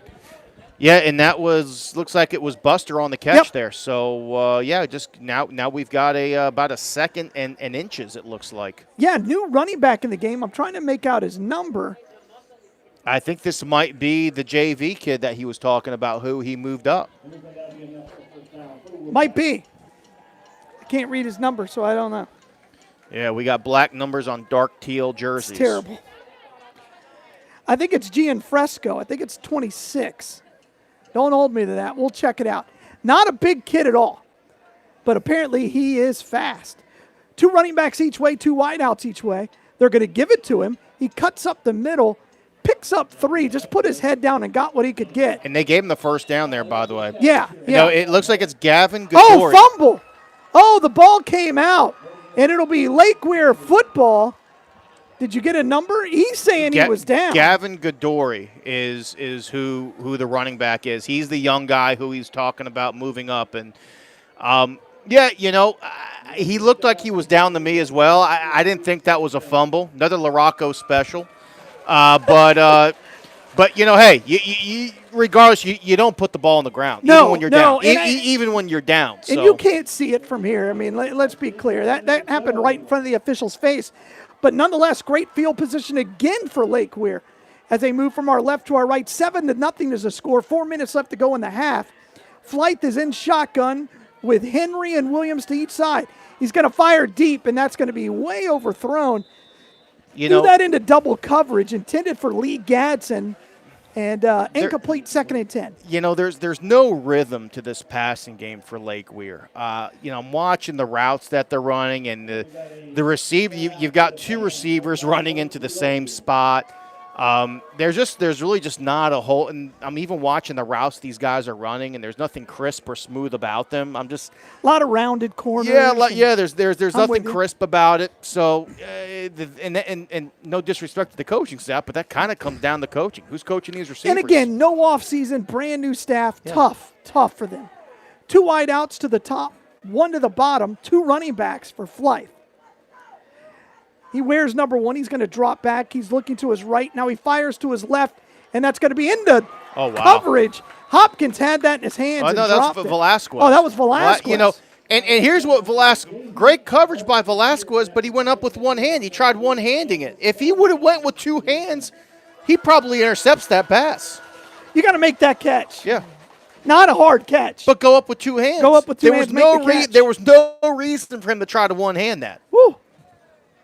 Again, we saw that last week. These defensive backs, these receivers who play defensive back got to catch the ball on defense. It's like they changed gloves or something. Now the Hurricanes are going to go 3 wideouts, running back to each side of Flythe. He's going to drop back. He's going to look over the middle. Now it's a straight draw, and he's pulled down by Larry. Was that Larry Brooks? No, not Larry Brooks. No. Number 52, Marani Hopkins. Wow, what a play. What a play by Hopkins there. Marani Hopkins. Not Elijah Hopkins, Marani Hopkins. He shed his blocker and dragged him down. That's textbook, and he loses 3 yards. You know, he kind of came out of nowhere on that tackle. I thought Flythe was about to be off to the races. And again, that's when the weight room comes into play because he just shoved him to the side. Yeah. That's one of those I want to go back and watch the film and really see what happens. 4th and 13. 2:45 left to go here in the game. Clock's running. Big play here. See if the Wolfpack can stop as the crowd gets into it. Flight's going to drop the snap. He's going to roll out to his left. He's getting chased. Now he's going to circle back. He's all the way out to the 45, looking for some help. Now he tries to cut it up the middle. Gets to the 35, breaks the tackle. Now he spin moves and managed somehow to pick up 8. Wow. It'll still be a turnover on downs. But goodness gracious, Flight shook the whole team twice. He should have been tackled for about a 10-yard loss and instead made a little bit of a gain. Thank goodness you had Cedric Strickland there for the saving tackle. If not for Strickland, Flythe is getting the first down, maybe more. Instead, now Westport is going to take the ball over from their own 31-yard line with 2:25 left in the half. Let's see if they can score here. This is an important possession for them. They fumbled the last time out, have not been good. They had an opening drive that was effectively unimpressive. Let's see what they do here. I formation. Hopkins is a running back. He's going to get it. He cuts back up the field. Same He's play. at the 35. He's in midfield. He's got one man to beat. He shakes him, breaks a tackle, and he's going to be run out of bounds at the 29-yard line with 2:11 left to go. That was the same exact play, same exact formation where Hopkins ran for the big, long touchdown that got called back due to the holding. All they did there was they had twins to the left to the boundary, wide open field to the right. They ran it to the boundary to the left, but like you said, he cut it back, and the cutback was wide open there and had a ton of space ahead of him to get all the way down to the 30-yard line. And how about that for Hopkins to listen to a teammate and then put that into motion? Really impressive. 2 wideouts to the bottom. They're going to give it to Hopkins again. He heads over the left side and is brought down aggressively after a 5-yard gain. Yeah, number 4, Gerald Smith, the linebacker from Lake Weir, he kind of took Hopkins down with some vengeance there. So it looks like, did we get a timeout there? Nope, they're just letting the clock go. They're letting the clock run a little bit. 1:48. Wolfpack leads 7-0 on the second. They'll call it 6. All of a sudden, the running game is there. Well, like I talked about earlier, let's just run the ball right now. That's the strength of this team is that offensive line. So they're going to give it to the up man, Brooks. He breaks a tackle at the line. He lumbers into the end zone, throws a guy down at the 5, and gets to the 3. He slung a guy down, and there is a flag on the play. I think it's going to be a face mask on Lake Weir. And obviously they're going to decline it here because they're going to have more yards based off of what happened. But if it is a face mask, it's a post-yardage penalty. Yeah, unless it's an offensive face Clock mask. stops with 1:25 left to go in the half. The Wolfpack leads 7-0. You know what? We're okay. Oh, no. It is. It is on Lake Weir. Okay. Very weird play. It should be half the distance to the goal, right? But, Brooks there, oh, my gosh. He threw two dudes out of the club. He ran over 2 or 3 guys and just rumbled over them. I mean, he literally took that ball from the 25 all the way down to the 5-yard line. Okay, so what happens actually there, Galen, is it's a half the distance to the goal. Yeah, from the spot of the end of the play. It's a post-play yardage. So Westport gets a little bit of a breakthrough. I know LaRocco's your boy, but... Well, listen, I'm not used to the high school rules. I understand. I formation, Hopkins is the deep man. Oh, no, check that. That's Brooks is the deep man. And now Lake Weir's going to call a timeout with 1:22 left to go. What they're actually going with here is a bit of a jumbo set. Who's that fullback? I think it's 41. The fullback is right? number 44, Ryan Reed. He's a big boy. And then they got They not a got mic. Larry Brooks there deep at tailback. This is, I guess, this they call their all-stot or their all-stot Is formation that what they or call it? something. Jumbo set? Yeah. Now, back when I coached with Steve, we called it Pensacola. We called it Pensacola. And that's when we went to our jumbo set. Yeah. So here we go. It's 1:22 left to go in this timeout. And again, that left side is running. Do want to thank McCarson Electric as our presenting sponsor for bringing us high school football right here on WOCA The Source, 96.3 FM and 1370 AM. And I hope you're watching us on the YouTube channel. Yeah, so we're getting some feedback from our viewers. Camera doesn't move. So our YouTube station does not move. If Nick wants to move it, that's on him. However, you can go plug in, you can actually go ahead and go on to the YouTube station, which is the Westport High School Report. And I believe we are streaming live on that as well. And they are moving their cameras. Yeah, they got sideline views. So if you want the full view of the field on YouTube, I encourage you to go to the Westport Report instead of the WOCA, the Source YouTube station. The WOCA one, we're not panning the camera, but on the Westport Report they are, and you can still listen to us. So Savino comes to the line. He's going to drop back, and he is hit on that 1st and goal. He's going to lose 7 on the sack. They just sent a blitz with the linebacker. Woo! Good morning, Gavin Savino. Gerald Smith on the tackle there. So they're going to move the ball all the way out to the 9-yard line. Less than a minute remaining, and we all of a sudden have become information central. We're like the mall at the kiosk. I just went ahead and moved our camera so people Everybody can see. keeps talking. All right, here we go. I formation again, that jumbo Mike Allstott set. Brooks is the deep back. Oh, smart play there by Gavin to draw him offside. Went with a hard count. Yeah. And the entire Lake Weir Hurricane line came across. And Westport's going to get 5 yards back, and it's kind of playing to their favor here with these penalties because it's chewing up the clock a little bit for them. And that is not half the distance because it was a 5-yard penalty. Yeah. And it was outside the 5-yard line. And they still got this jumbo set in. Yeah, they like it. Savino's going to call the snap, and again he tries to draw him off. Couple of times. And now there's going to be a timeout. The clock Westport is running. Clock shouldn't be running after a penalty. And Westport's going to call a timeout. And that'll give us a chance to reset the stage. You are listening to high school football right here on WOCA The Source. I'm Galen Unold, joined by John Ivory. And want to thank our audio and general information desk guy, Nick, who seems to be answering all the questions. I'm going ahead and moving the camera for us here now. So again, if you want to stay on WCA The Source, you can.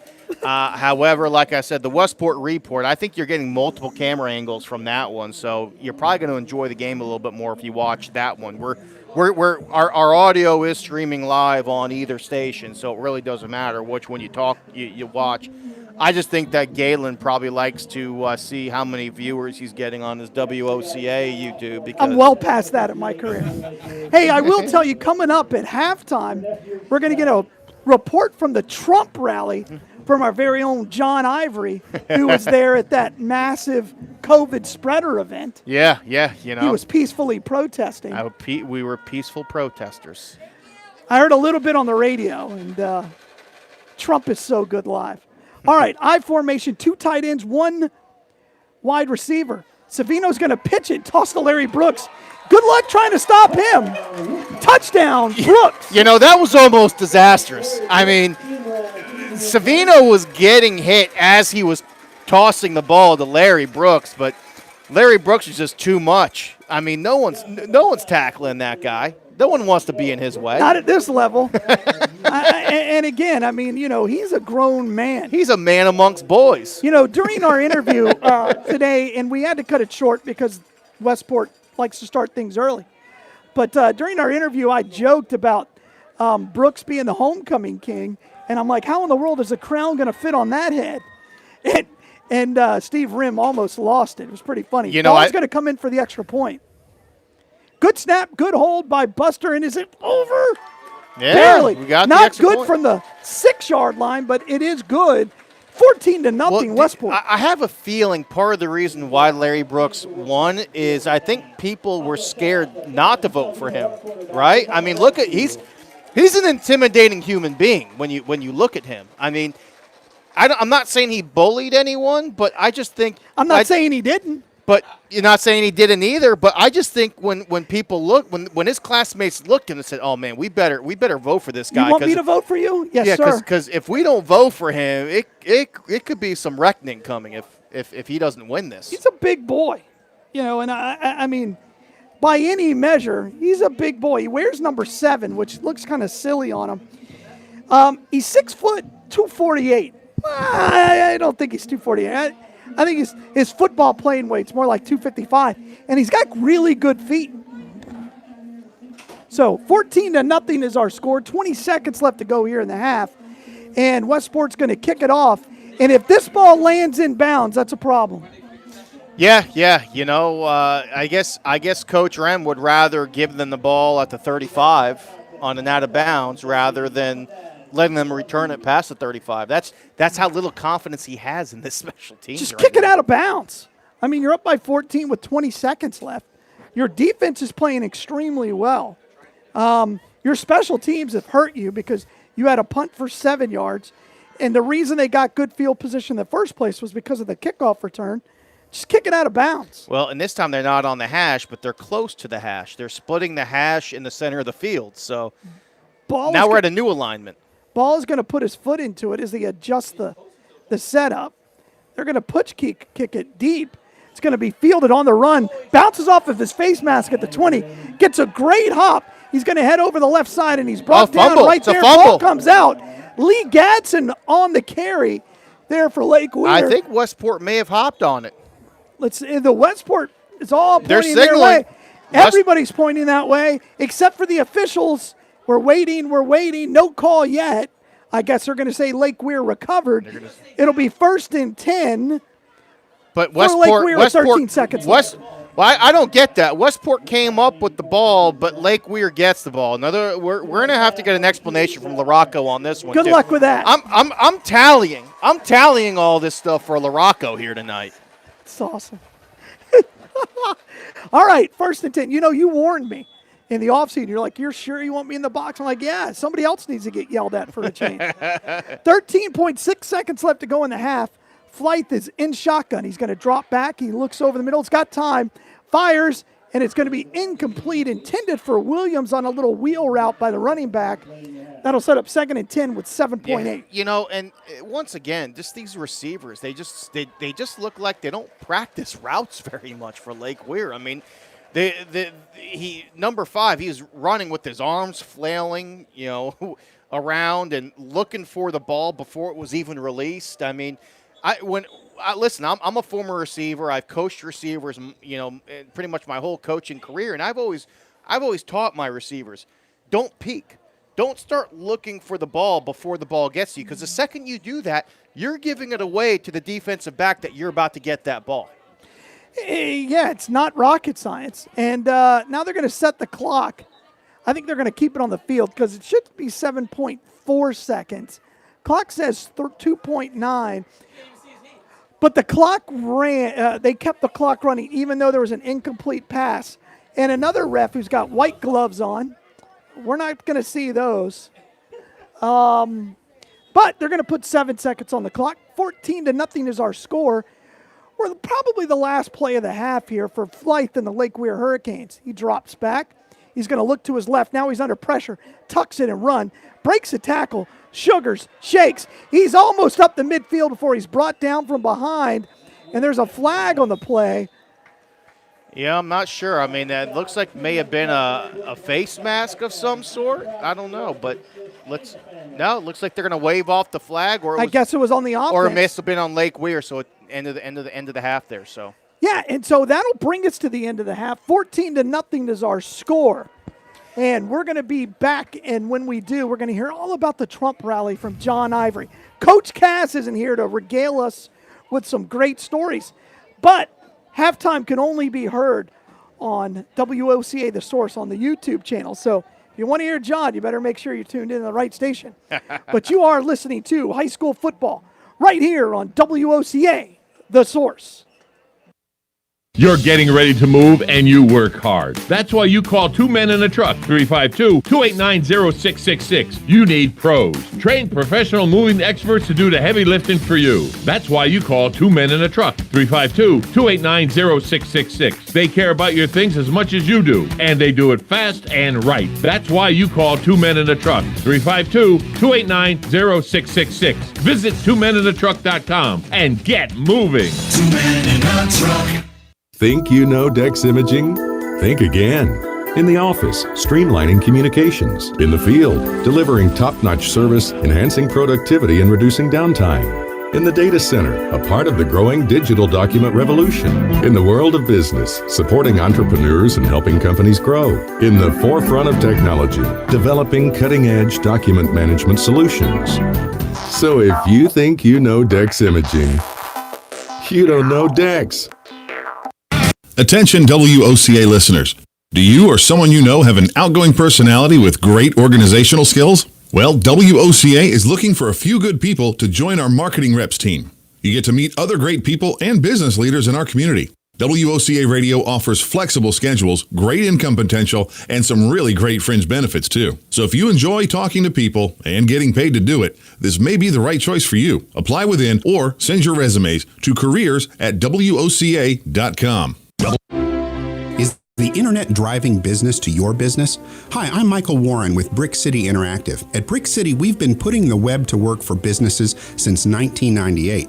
We want to help you too, whether you're a real estate office, law office, medical office, manufacturer, retailer, a church, even a radio station like WOCA. We love to help businesses grow, and we have the knowledge and experience to make it happen.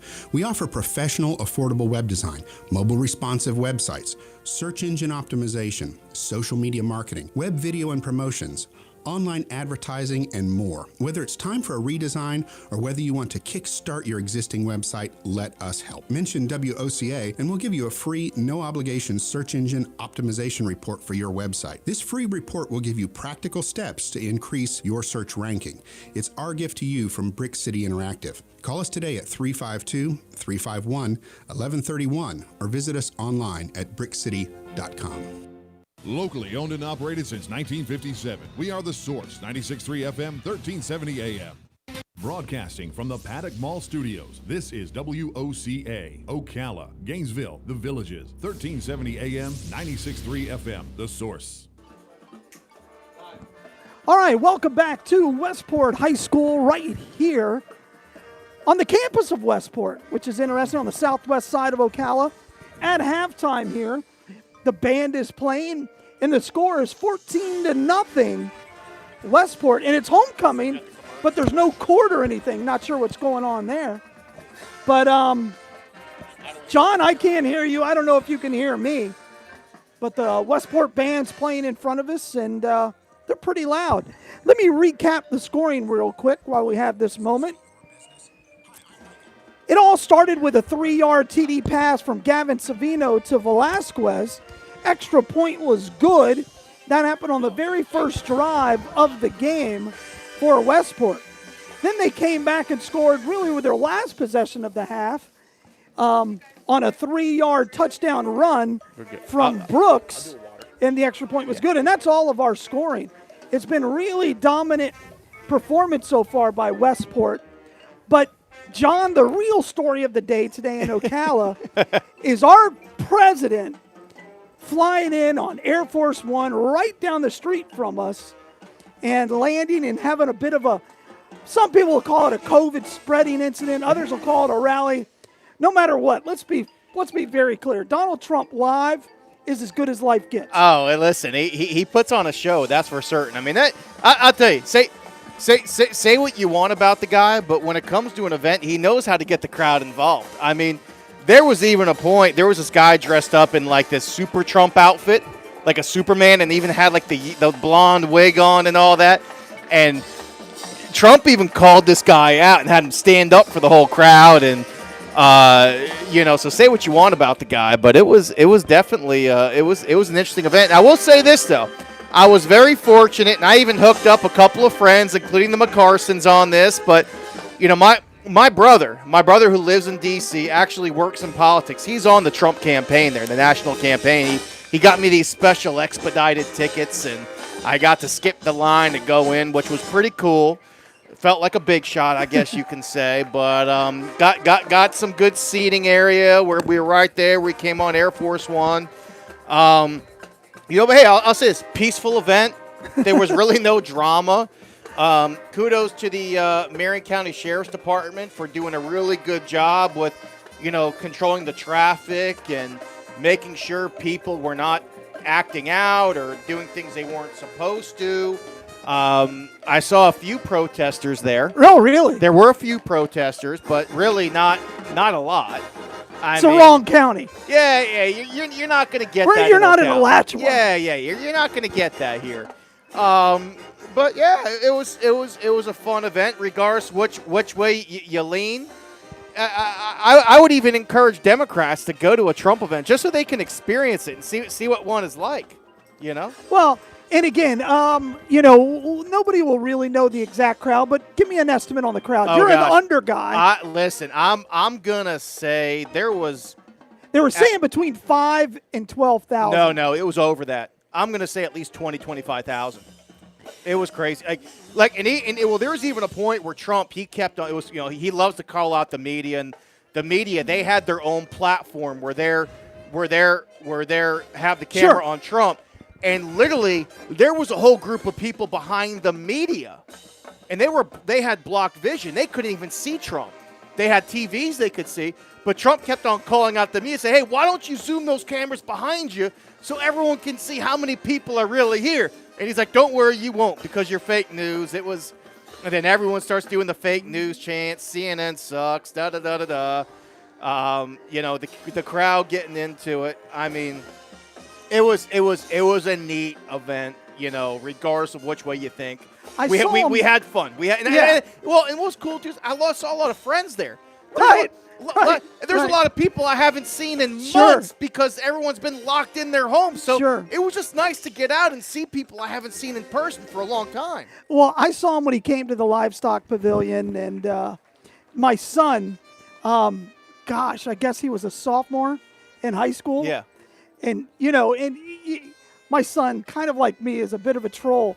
And so he would wear, Trump socks to school and Trump T-shirts. And true story, his biology teacher, refused to give him an A in his 10th grade freshman of biology because he was a Trump supporter. That's a true story. Well, and that's, he's no longer at the school. Well, you know what? That's just petty by the teacher. Sure. I'll be on. Here's what I'll tell you. When it comes to politics, you can have your political beliefs, but when it comes to your education, your business, you guys can have different beliefs and still get along. Right. I'll use a perfect example. My business as a financial advisor. I have a lot of clients who are Democrats, don't like Trump, but you know what? We remain clients of mine because we keep the politics out of it. We agree to disagree if it comes up, but at the end of the day, I still do a very good job for them. So what's it matter how I feel? And what I tell all my clients, and this is a true story. When we had the last election with Trump and Hillary, I said, guys, it doesn't matter really who gets in. What my job is to adjust to who's in office at that point. It goes the analogy I use. I said, you know what? If Trump gets in, we're going to buy hairspray. If Hillary gets in, we're going to buy pantsuits. That's awesome. So so that's what you got to do. You got to adjust to the times, and regardless of who gets in. That's awesome. And I've said it a million times. I don't care. Well, that's not true. I care who wins, but it's not going to impact my life, right? And politics has become such a team-oriented. Well, it's become polarizing. I guess so, but it's really about my team wins, right? And they use so many sports analogies in politics now, and I think it's become that. I hate the New York Yankees. Yeah. I think the New York Yankees should be taken to a small island and left. And if they live, they live. And it's all of them. right, Nick? I agree. I'm a depressed Mets fan, All of so them. I agree. Now, but what's happened is now people feel that about their opposing political party. Yeah. I mean, it's the Yankees. Everybody knows they're terrible. Well, to your point, what has happened is when they designed the two parties, sure, it was designed so we can come to a compromise on things. And right. Instead, it's no longer a compromise; it's now a competition. Correct. And that's Correct. and that's what's happened to politics, unfortunately. Sure. And quite honestly, both sides are just as guilty when it comes to it being a competition versus a compromise. Absolutely. All right. Well, we are at halftime here. And the band is just leaving the field. The score is 14-0. Both teams are starting to come back out and get a quick stretch. And so what we're going to do is we're going to step aside. You are listening to high school football right here on WOCA, The Source. Give me a 2-minute.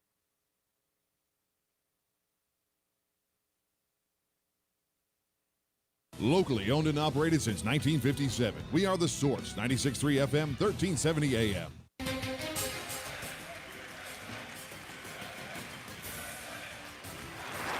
Some would say that this country is in the toilet. Some would even go so far as to say the economy is going down the drain.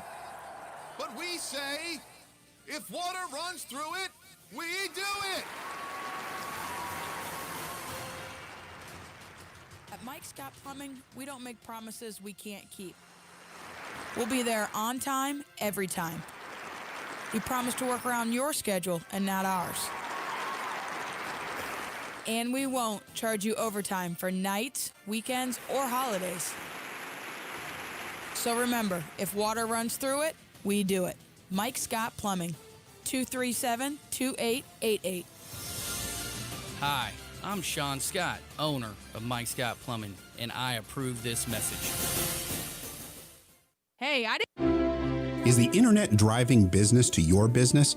Hi, I'm Michael Warren with Brick City Interactive. At Brick City, we've been putting the web to work for businesses since 1998. We want to help you too, whether you're a real estate office, law office, medical office, manufacturer, retailer, a church, even a radio station like WOCA. We love to help businesses grow, and we have the knowledge and experience to make it happen. We offer professional, affordable web design, mobile responsive websites, search engine optimization, social media marketing, web video and promotions, online advertising, and more. Whether it's time for a redesign or whether you want to kickstart your existing website, let us help. Mention WOCA and we'll give you a free, no-obligation search engine optimization report for your website. This free report will give you practical steps to increase your search ranking. It's our gift to you from Brick City Interactive. Call us today at 352-351-1131 or visit us online at brickcity.com. Locally owned and operated WOCA. Ocala. Welcome back to Westport High School. We're about to kick off for the second half, and the score is 14-0 Westport. And John, I think you got some scores from around the league. Yeah. So what I'm seeing actually here is last we saw Vanguard, it was towards the end of the first quarter, and they were beating North Marion 14-0. Forest was laying it on Bellevue 28-0 in the second quarter. Not seeing anything for Trinity Catholic versus Sandalwood, but I'll tell you what, I actually have Sandalwood winning that game. Sandalwood's I saw that. That's a good call. I just don't know what Trinity is. I think what's happening is they're trying to find an offensive identity. We know what their identity is. They got that offensive line. Run the ball. But they don't have a quarterback. They don't have many receivers. Yeah, Run the ball. Run the ball. But I think Coach Brantley, he likes to do likes to get a little bit more spread and bring in the 10 and 31 or the 40 personnel and not go so much 21. And who knows? But hey, Coach Brantley's also got a couple of state championships under his belt, so I don't want to question him too much. No. All right, so here we go. We question everybody. It's what I tell people. Those that can't coach, teach. Those that can't coach or teach, criticize. Yeah. That's what I do. All right, here's the kickoff for the third quarter. He's going to kick it to the sideline. It bounces at the 20, picked up on a hop, and then he's going to be met immediately by the 25-yard line.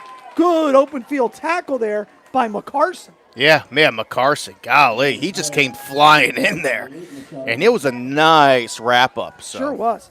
Hey, and I do want to thank McCarson Electric for being the presenting sponsor tonight. Please call them at 352-812-4486 for all of your electrical needs. Over 30 years of experience in commercial, industrial, residential, and medical equipment upgrades. They can do coax, they can do networking cable, they can do interior and exterior wiring.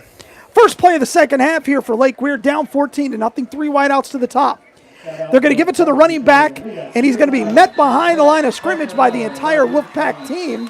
That'll set up second and long. Yeah, and that was number 52, Marani Hopkins, who really made the initial hit there, which allowed for the gang tackle to happen. Hopkins is having a really nice game defensively. It'll be second. I guess we're going to give them forward progress. It'll be second down and 11. 14-0 is our score. And did you add that Forest score? You already gave that up? Yeah, Forest was winning 28-0 in the second quarter. Bellevue had a chance to really shock everybody with that opening week win with Westport, and they lost on the loss. And Westport was down about 25 guys because of the COVID protocol. And you wonder if that took their heart, because they lost to this Lake Weir team last week. You wonder if it took their heart. And there's a false start against Lake Weir.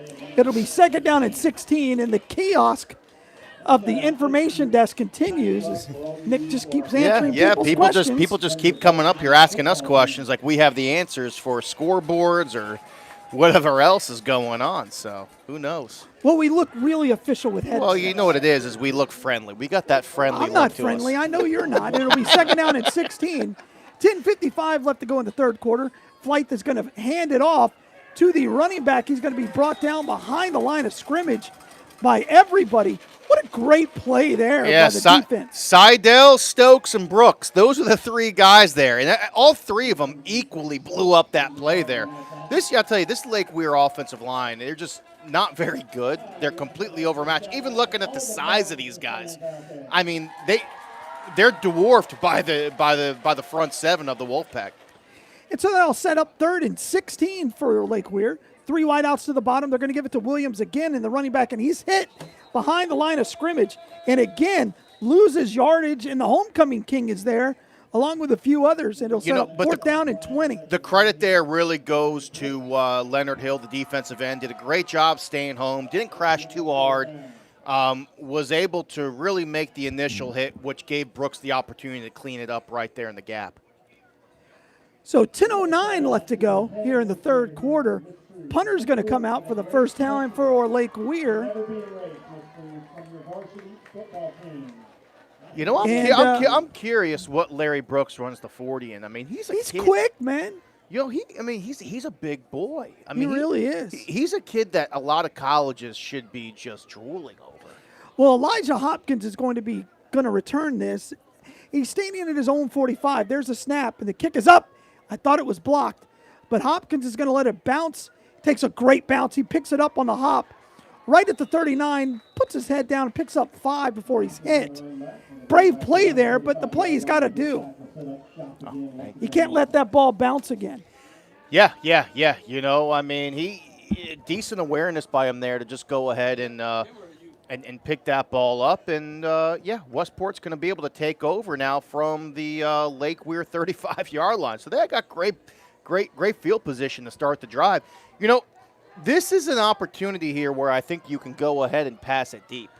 Take a shot. Take a shot. You've got 35 yards to go. First down. Take a shot.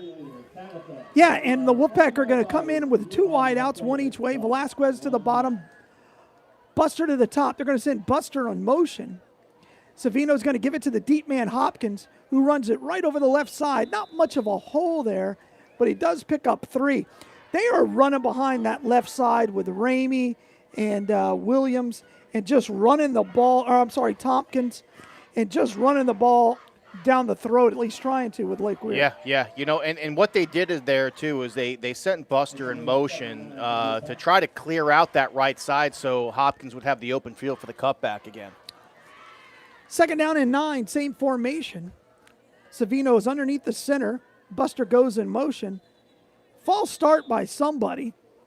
And your boy's going to call it on the defense. It'll be 2nd down and 7. You know, I tell you what, if they let that play go, that was going to be a touchdown. Lake Weir, they didn't even adjust defensively on that. No, Buster came in motion. Nobody went with him. Nobody went with him, and Buster was going on a wheel underneath the slant where Velasquez, who's the outside receiver, was running the slant, and you literally had one corner covering 2 guys. One of those guys was going to be wide open. No one adjusted. I mean, and I understand the corner from the other side of the field not following, but no one from the box came and adjusted outwards. Now they're going to do 2 running backs. They're Buster's doing it going to again. motion.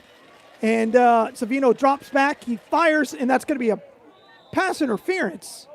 No? That's not pass interference?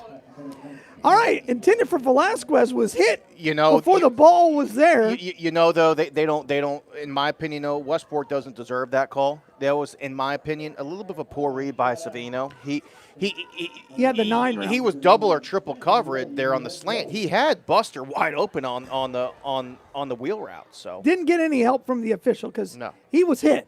So it'll be 3rd down and 5 now. 8:30, the clock stops. 14-0 is our score. But, hey, you know, Coach Rem there, he saw how wide open it was, so he came back to it. But that time they kind of adjusted to it. Offset eye with Brooks as the fullback. Hopkins is the deep man. They're going to send Buster in motion. Toss sweep to the right. Hopkins has got 5 Hurricanes in front of him. He's going to be brought down for a 5-yard loss. So it'll be 4th down and a long, long 9.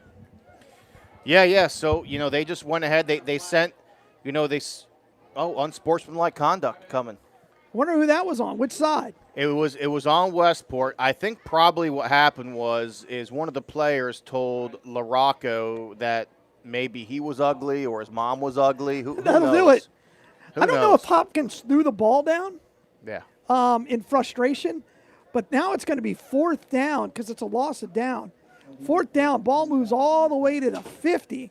They have to get to the 25. You know to get a first down. You don't understand though. Whenever LaRocco, anytime it's some type of a personal foul penalty, like an unsportsmanlike or roughing the passer, he loves to like call it with authority. Like I mean, he's throwing his arms out stiff and hard and crossing the arm hard. Like what's he doing? You need to see it when he calls an and one in basketball. So my son went up, made a miracle layup, got knocked to the ground. And my son's pretty theatrical. Buster with a punt. Better punt this time. Saucer thing that goes all the way to the 15. It's picked up, and he's going to be tackled. As he tries to get to the left side, he's going to be brought down right there. And it'll be 1st and 10 for Lake Weir. And my son makes this dramatic foul, and your boy makes this very theatrical and one. He must have, it's almost like, you ever see Naked Gun? Yeah. Where he's behind the plate. Mm-hmm. That's what your boy LaRocco did. It was pretty funny. Well, everything with LaRocco was pretty theatrical. It's awesome. I mean, you see. I want to touch base on that punt return there. I mean, a flag on the play. They're going to call holding. It'll be backed up to the 10. But I don't know why the punt returner for Lake Weir, he hesitated. He had a ton of open field ahead of him, and he's sitting there hesitating, dancing, waiting for the punt coverage to get to him before he tries getting downfield. Just go. There's an art to it. And Rucker and I talked about this last year. You've got to look at the defense right before the ball comes. Yeah. And you've got to know where your first move is, make your first move and commit. Yeah.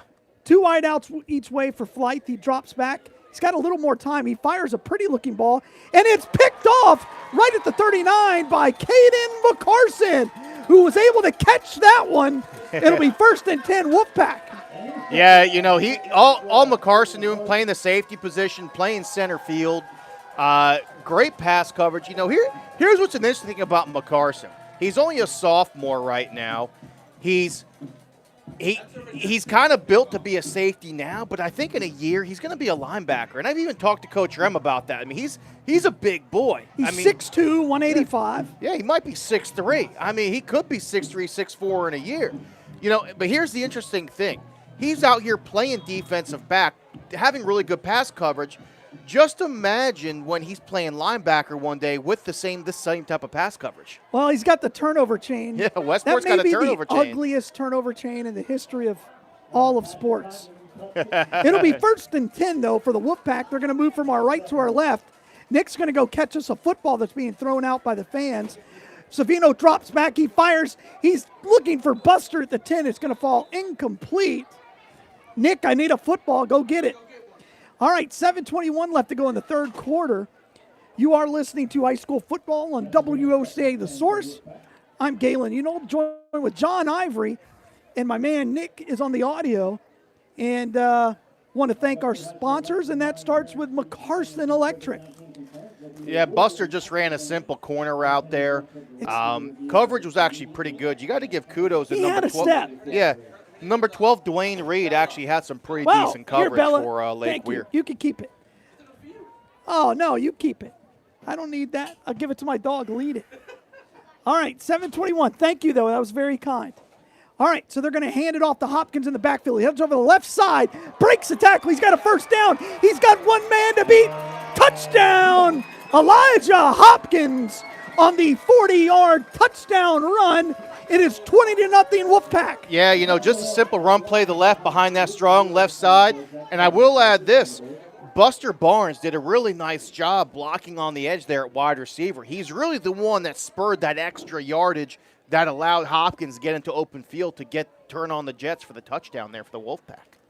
That was easy, and he ran over the left side behind Tompkins and Ramey, and nice kick-out block by Cotney. Beautiful run. Beautiful run. And so ball's going to come in for the extra point. Good snap. Good hold by Buster. The kick is good. 21-0. Wow. They've made three extra points now tonight. You know, Galen, you know, my predicted score was 37-10 because I said, you know, hey, I think Westport scores 6 touchdowns tonight, but I think they only make 2 extra points. Or yeah, I said 1 extra point. They make 1 extra point. But you like you're an under guy. Yeah. Yeah, I can't respect that. I can't. I'm not kidding. I may have been to Vegas several times. And if you ever go to Vegas during football and you sit in a sports book, it's phenomenal. It's just fun. Yeah. I mean, I don't care if you're betting or not, but it is fun.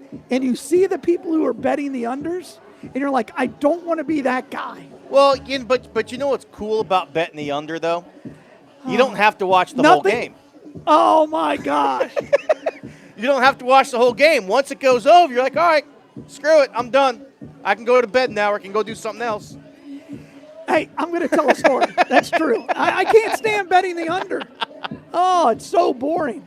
So I'm going to tell a story. So after the Vanguard game last week, I'm walking out and I see the McCarsons. Yeah, we talk about them a lot because if you're around this program, you're going to see the McCarsons. They got like 17 kids. They all look exactly the same, right? And you're going to hear Leslie. And she looked at me, she goes, I just can't do this anymore.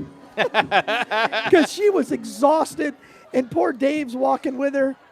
And he's like, yeah, I guess we'll be all right. And I'm like, man, your son's got to make that catch. She goes, we're not going to talk about it. It's funny. All right, and there's a little end-over-end missed kick. Goes out of bounds at the 33. That'll be a flag. And they can have it at the 35, or they can have a 5-yard penalty and make them re-kick it. I make them re-kick it. Yep, I'm making them re-kick it too if I'm Lake Weir. But it looks like Lake Weir's going to take the ball at the 35. Down 21-0 here. I don't understand that logic by Lake Weir. Your best offense has been your return game. Yeah. Yeah, I mean, why not? You can do it. They can kick it out of bounds 100 times. Although, are we wrong? Do they get the ball past the 35? Doesn't matter. Maybe they get the ball at the 40. It's wherever it went out of bounds. Well, but I still take the 5-yard penalty. Well, the ball went out of bounds at the 31, and they're getting the ball at the. Maybe it's a 5-yard penalty plus that, but they're getting the ball. They're getting the ball at the 38. So maybe they went out at the 33, and they're going to mark a 5-yard penalty. Listen, I can't keep track of these high school rules. Now, 1st and 10. Ball sits at the 38, 7:12 left to go in the third quarter. Flight is going to go underneath the center now. He's going to run a little option to the left. Now he's going to look deep, needs some help. He stops and throws deep, and it is incomplete. McCarson looking for a flag to make sure he didn't do anything And wrong. they did throw a flag. Yeah, he did something wrong. He obstructed his path. And I think that was more accidental than anything. I mean, McCarson had the coverage. He wasn't beat. Let's make that clear. He wasn't beat. I think he just made a little bit of incidental contact what made it go down. There was no chance of that ball being caught. No, none whatsoever. Speaking of high school rules, Galen, one of the rules I've never understood is, one of the big things about football across the board is talking about player safety. Okay? All right.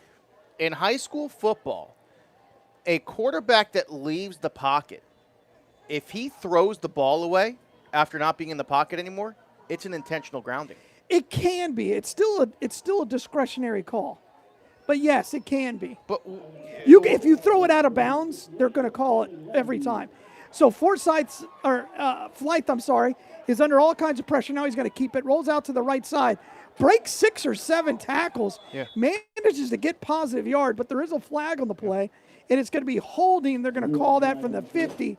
It'll be first down and 18 now for the Lake Weir Hurricanes. But, going back on that with that rule, though, now you put it in the quarterback's head. You say, you make him think, okay, do I throw this ball away and risk getting a penalty, or do I keep the ball and get my head knocked out?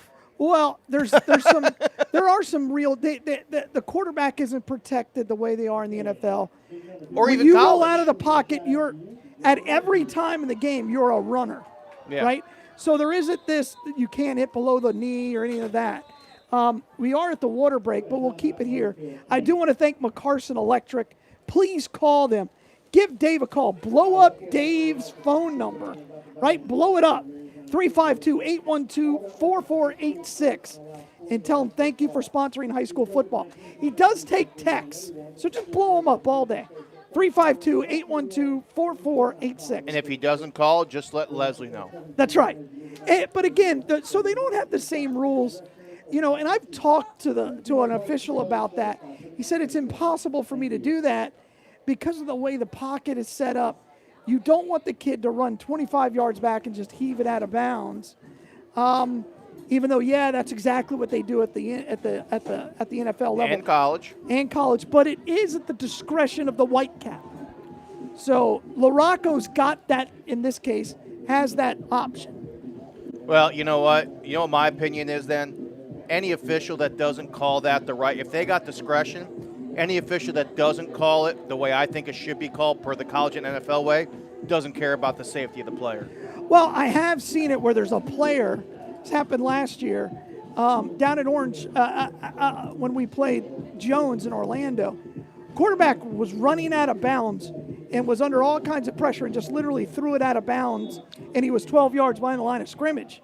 And then at that point, it was intentional grounding, and I think that was a right call. Yeah. I formation again for Flight. Ernest Flight, 6'1", 170 sophomore, hands it off to Williams, the senior and captain of this team. Picks up 2. It'll set up second down and 18 after that holding call. Yeah, beautiful gang tackle there by the Wolfpack.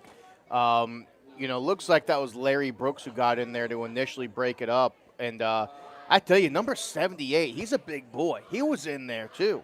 That's Mason Shep. He looks like he's about probably 6'4", 340 pounds, this guy. He's a big, and he's no slouch. He gets in there and clogs up the hole. He's a side of beef. Yeah. He's a senior. Second down and a long 18 here. 6 minutes left to go here in the third quarter. Forsyth drops back, is under a world of pressure. Brought down by, I think, we'll say 75% of the Wolfpack team for a sack. That'll be a 5-yard loss. It'll be a third, and they've got to get all the way to their 38 of the Westport side, and they're on their own 38. Yeah, what happened there was Seidel, the defensive end. He did a really nice job of crashing in. Flushed Flight out of the pocket. Number 44, Ryan Reed is the guy that came in there to make the initial tackle. And Ramey was in there as well, the sophomore. Such a young team. This defensive front is going to be good. 5:20 left to go here in the third quarter. 21-0 is our score. Flight is underneath the center, I formation behind him. He drops back, looks to the left, He's being chased out of the pocket, gets a good block, and they'll get some positive yards before he's knocked down after about a 5-yard gain. That was a clean block. Don't listen to Nick. That was perfectly clean. He could see the numbers. Number 5, Elijah Williams. He laid a monster hit on Leonard Hill, who was chasing the quarterback there. But hey, in today's soft rules, I'm surprised they didn't call it's a good call, a blindside hit or whatever else they call nowadays. But that was a great block by Elijah Williams. Good no call. All right, so Lance Cott is going to come in to do the punting. Back deep is going to be Hopkins. He's standing at his own 27. There's the snap, and there are all kinds of pressure. Oh, wow. And oh my gosh, is he drilled? And that's going to be, didn't even get the punt off, and the flag comes out. Oh my, he was blown Yeah, I'm not sure up. what the flag is there, but that was Kimo Kamori Mathis. He crushed the punt. The punter didn't even get the ball off, and he went in there and laid him out. Kimo, point guard for the Westport basketball team. One of my boys. But they're calling something here on Westport.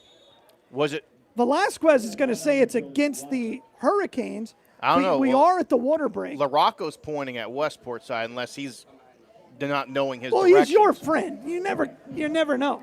Yeah. But we're at the 4:14 mark. 21-0 is our score. And the Westport, no matter what you do, the Wolfpack are going to have great field position. And Kamori's out there on the sidelines just dancing. He ate that up. He was there before the ball was and just blew him up. It was a beautiful play. You got any score updates? We're looking. All right, so we still haven't changed the marker or anything, so let's see what they do here. The officials are still discussing it. Oh, sorry. I was just corrected by our main sound man, Nick. Apparently, it's not Leonard Hill, it's Leonard Hill. It is. I've been calling him Leonard for years. Listen, it's not going to be the last time someone calls him Leonard. His brother. I tell you, I can't get many score updates here. Ocala Prep's doing a really poor job. Yeah. Go figure, though. Hey, that's your first shot at them, though, this year. Well, they've already blocked me. I actually have another account that I have to go to look at what Ocala Preps is posting because they blocked my other page. John Patton and I have had a conversation about you. John Patton's an idiot. He does his best. He's soft. He's soft, sensitive. And you know what? If you work in media, why are you soft and sensitive? He works at the Ocala Star Banner, and I'm just happy they even cover sports. Honestly, I mean, they are. I'll tell you, back, when I played, the Star Banner was great. I mean, it's never been great. Well, it wasn't great, but it was a lot better. And they had several sports writers. They would cover every game. Now all they do is they talk about how bad their budget is. They can't do this. They can't do that. I mean, even the way that they cover the signing day now is completely piss poor. It's terrible. It's terrible. Terrible. Yeah. Fake corrupt media. So that flag is going to be against Westport. It will be. Wait a second. And they get the roughing the passer, the kicker. They get the punt again. That's a crazy call. Well, no, it's still fourth down. Replaying fourth down. Steve Rim's trying to get a conversation started with your boy LaRocco. Not a good outing by him tonight. I have no idea what the flag was because they didn't tell us. Yeah, we need to call down to LaRocco, get an explanation. Fourth down on and that 16. Lane Scott's going to do the punting again. Oh, they're going to do an up back to the quarterback, Flight, and he's going to be met in the backfield. And that's Kimo. That's he's Kimo lose Mathis 20. Again. Kimo basically says, you know what? I don't care how you try to screw me over here, LaRocco. I'm going to make the play again, and that's exactly what he did. Love it. Love it. All right. So it'll be first down Wolfpack from about where the ball was at before. So Karma comes back. It'll be 1st and 10. Savino's going to be in shotgun as the ball sits at the 38 of the Lake Weir side. They lead 21-0. Still in the third quarter, games come to a crashing halt. 2 running backs, 2 tight ends, and 1 tight end, sorry. Now Savino's going to fire, intended for Buster, just overthrew him. Yeah, you know, Buster looked like he kind of cut his route short there. I don't know what he was doing. It looks like Gavin's telling Steve he just didn't finish the throw because he hit a helmet. Yeah. So he'll figure that out. Again, I give the kid a lot of credit. Didn't practice all week. Just showed up and got to throw a little bit in walkthroughs. And knowing Gavin the way I do, that had to kill him. Yeah. He was sending tweets to me all day today. So I know he was fired up. He's just happy to be out there with his buddies. 2 wideouts each way, 1 tight end. They're going to give it to Hopkins. He heads over the left side, gets a block, breaks a tackle, runs through a guy, gets into the 20, to the 15. He's dragging Canes with him. He's going to be knocked down at the 11. What a run there by Elijah Hopkins. Yeah, you know, just a simple run to the left again, to that stronger side of the line. And, you know, Hopkins didn't even bother cutting it back that time, but he carried guys. He ran over it, dude. Yeah, you know, and he, you know, here's the thing about Hopkins. He's not the biggest guy in the world, but the thing about him is he keeps his legs churning. You know, he doesn't want to give up. He's not one of those backs that's going to go down on contact. He keeps his legs going, and that's what makes him such a good football player. The roster has Tylon Humans at 6'2". That kid is not 6'2". You know, even I can't get a Vanguard game. It looks like it's still 14-0, but North Marion's actually in the red zone. So. Oh, wait, I had the wrong roster. All right, here we go. Savino's in shotgun. He's going to give it to Hopkins, who heads over the left side. He's got a huge hole, breaks a tackle, and puts his head down and gets into the end zone. Touchdown, Westport. Yeah, just it's another 27-0. Just another simple run there. You know, here's what's interesting now. We're Westport's in the shotgun a little bit more right now. You know, that's not you typically see them under center more than anything else. I wonder if it's allowing them to get Hopkins the ball and to see the field a little quicker. Yeah, that's what I'm thinking. And how about Hopkins holding on to the football tonight? Yeah. You know, he's doing a good job with that too. You know, he's getting a lot of carries. You know, between Miller being out and Lightsey being out. You know, hey, he's the go-to guy, but he should be the go-to guy every night. Anyways. Well, they played the freshman, and he got 1 carry and fumbled. Yeah. There's the kick, and it's good. He's perfect tonight. He's 4-4-4. 28-0, Westport. Yeah, I think that's, you know, when Gavin Goddori, when he fumbled that ball, that's one of those teaching moments where Coach Wren probably said, you know what, young buck, you're going to stand right here next to me the rest of the night. So it's the only way you'll learn. You got to hurt them, you know, and the only way you hurt them is by taking away their football. Yeah. All right, so special teams are going to come back out. Rough night now for Lake Weir. It's 3:48 left to go in the third quarter. At this point, you're just trying to score, right? Have a little moral victory. Yeah. You just want to try to get on the board if you can. You know, I think they're understanding that this game is out of reach for them. They are completely outmatched. We saw that coming before the game, obviously, but yeah, I think Lake Weir got their win that they were looking for with Bellevue last week. They're going against. The rest of the county is good. There's some good football teams out there. Vanguard, I still think's the class, even though I think Dunellen is on their heels. Dunellen has to beat Vanguard. They did last year, but they lost to them in the playoffs. Dunellen's got to beat Vanguard if they want to be the class of the county. And let's be clear, Westport is no longer anybody's doormat. Those days are over. Yeah, you know, you're saying Vanguard in terms of what their usual. No, did I say Vanguard? I mean Westport's no longer anybody's doormat. Yeah. Sorry. All right, that's going to be picked up by Lake Weir after the kick of 34. He heads right up the middle. Nice little gain. It'll be 1st and 10, Lake Weir, from their own 40 with 3:41 left to go. Yeah, I mean Westport is no longer the doormat. Of people's schedule. Well, you know, the thing about Westport in the past was I don't think they were really everyone. I think everyone always knew you were in for a game with them because of they've had good offense with Brian Mallett. Yeah, they had good offense. Right, Brian's been gone for 2 years. They just never had defense. No. There was a lot. The last 2 years, you watch the tape, there are games where the team just quits. Yeah. First and 10 here for Lake Weir. Flight is in shotgun, 3 wideouts to the top, 1 to the bottom. He calls for the snap. He's going to drop back, looks to his left, is under pressure. Now he keeps it, tucks it.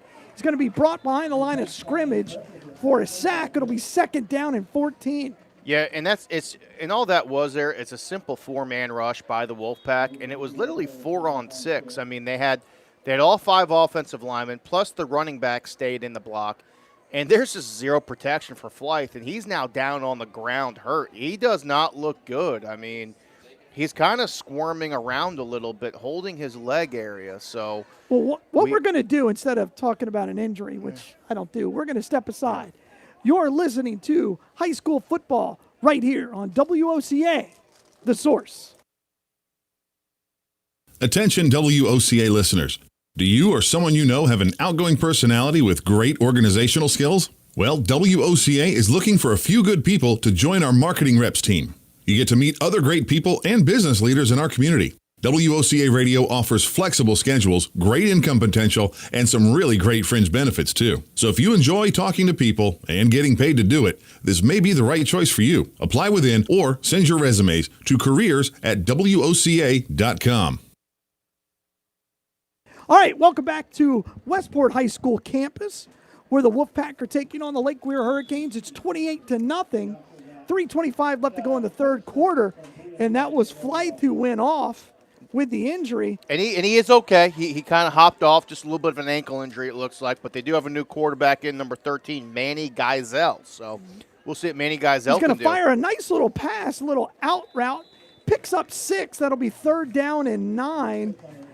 Interesting. That's some confidence going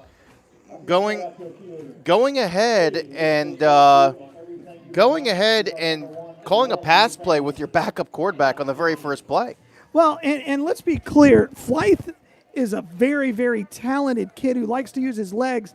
And again, it looked like an ankle-type injury, and that's going to slow him down. You're down by 28. Let's see what you got with the senior. He drops back, he fires deep, and that's way, way overthrown. Intended for Cedric Brown. It'll be 4th down and 9. And so Geisel went 1 for 2. Let's see if they go for it here on 4th down with the ball sitting at the 41.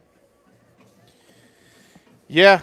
So, they're just, do they punt the ball here or they go for it? Looks like they're going to go for it. They're going to go for it from their own 41. Well, their punter hasn't been great. Yeah, but, and then if you do punt it, you put it in Elijah Hopkins' Why hands. make this game any worse than it is? You're basically going to give them an opportunity to have short field We'll see what happens. I don't mind the call.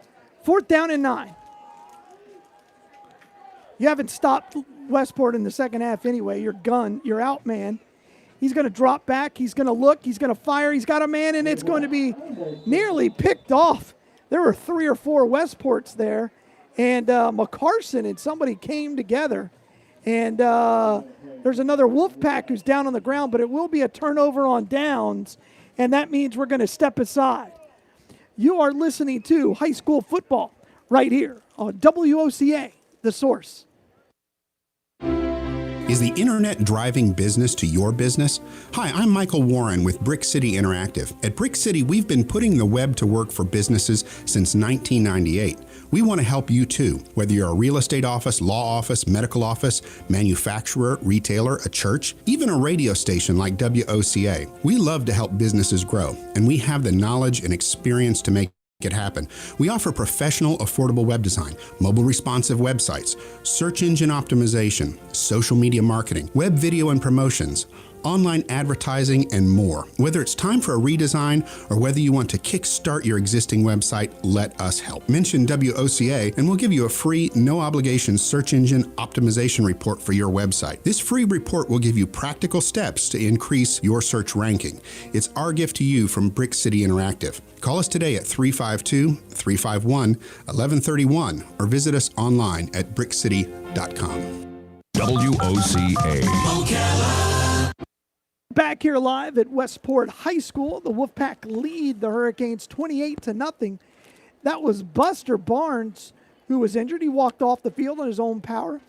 Looked like maybe he got the wind knocked out of him, and that's pretty painful if you've ever happened. Just collided with the teammate on the pass coverage. I formation offset.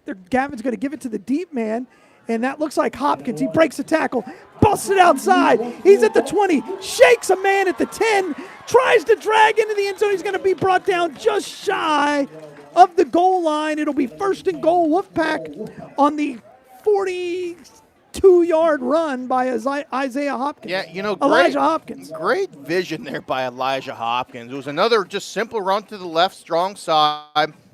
He tried cutting it back, and there was a guy there, and then he cut it back to the left and just had some great vision there. So they're going to go quick. They're going to give it to Hopkins again. He's hit at the line of scrimmage. That hole clogged up pretty good. It'll be 2nd and goal from the 2.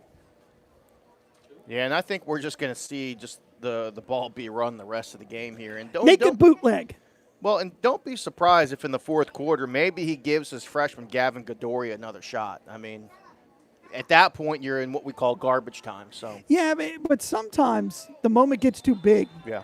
And the only way for the moment not to be too big is to stay in the moment. Yeah. So there's they're going to call a sideline infraction. Steve Rim has been giving it to the sideline judge with a mask and the gloves all night. It's a warning, just a warning. Offset eye for Hopkins. He's going to fake it. I told you, naked bootleg. Gavin Savino runs into the end zone. Touchdown. I have coached with this man before. It's 34-0. It seems like this sideline judge has had it out for Coach Rem all game. Do you think maybe he kissed his girlfriend back in the day? Maybe they went to high school together? What do you think is going on? He's only got one glove on now. What is one glove going to do? What does any glove do? Because you think about it, how many, they're probably wearing the gloves because they don't want to touch the football with their hands, but they've probably been wiping their sweaty heads with the gloves all night long. They're holding the whistle. Yeah. They're holding a whistle. Holding the whistle. Goes into your mouth, and here's the snap. The kick is up. Oh, and it doinks off of the field goal post. It'll be short. I'm gonna have to ride LaRocco about that a little bit because there's a lot of virtue signaling going on his official staff. LaRocco's pretty vocal on social media about how he doesn't believe in masks and he's not wearing a mask or anything. And not to say I don't agree with LaRocco on it. They are going at it on the sideline. Yeah. They are going at it. Steve Rim is pointing. When a coach starts pointing, yeah, we'll they start put the camera. pointing at things. We'll put the camera on them right now. Well, you can see. And I'm wondering if they're calling it because the Lake Weir ball boy is on that side. Well, now they're kind of laughing a little bit. Well, that's because Steve's up 34-0. That's the kind of thing that drives him crazy, though. It does. As a coach, that drives him crazy. Details are incredibly important to him. There must be history between this sideline ref and Coach Rem. They're still talking. They're still talking. They're still going at it. Now Hopkins is coming over to join in on the frivolity. I just wanted to work frivolity in. It's not as easy as you think to work it into a conversation. But all of a sudden, the running game for Westport has just become wide open, and why not? I mean, Lake Weir is gassed at this point. Most of their players play both ways. I think they're only dressing 27 kids. Wow. So it's going to be rough. All right. Hard times in Candler. And there's a kick. It's going to be picked up at the 24. And he's going to head right up the middle. Jukes and jives. Had a huge hole, but just was afraid to hit it. He just fell. He could have kept running. He just fell. I mean, If you want to hear some fun about Lake Weir, so my dad called the state championship game with Eddie Johnson, their second one. And in there are ads from 1974 in Weirsdale and Candler. And apparently it was a hopping place because he had like 12 businesses sponsor that broadcast. And so if you listen to the broadcast, it's on YouTube. It's pretty fun just to listen to, wow, Candler was popular. All right, they're going to hand it off.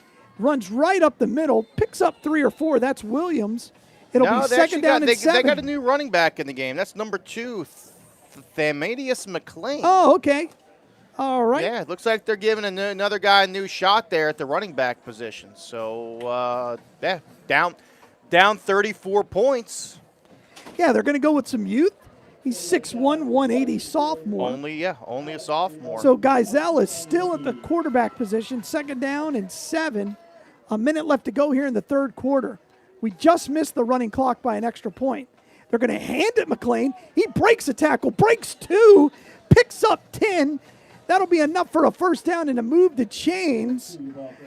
It's a first down. Hurricanes haven't had one of those in the whole second half outside of a penalty. Yeah, that's really, really nice run there. That was probably their best run of the night. It was about a 12-yard gain for Lake Weir. Geisel's in shotgun. McLean's to his right. They're going to give it to McLean. He heads over the left side, breaks a tackle, and there's a long toss by the official to call holding. And if you don't call that one, you may not ever be allowed to be an official again. Yeah, that was a good call by LaRocco there, and he actually did throw that flag with some authority, too. Again, he does everything with a little bit of flair. Yeah, he's all about the flair. Man. He's like the Zoolander of officials. That's awesome.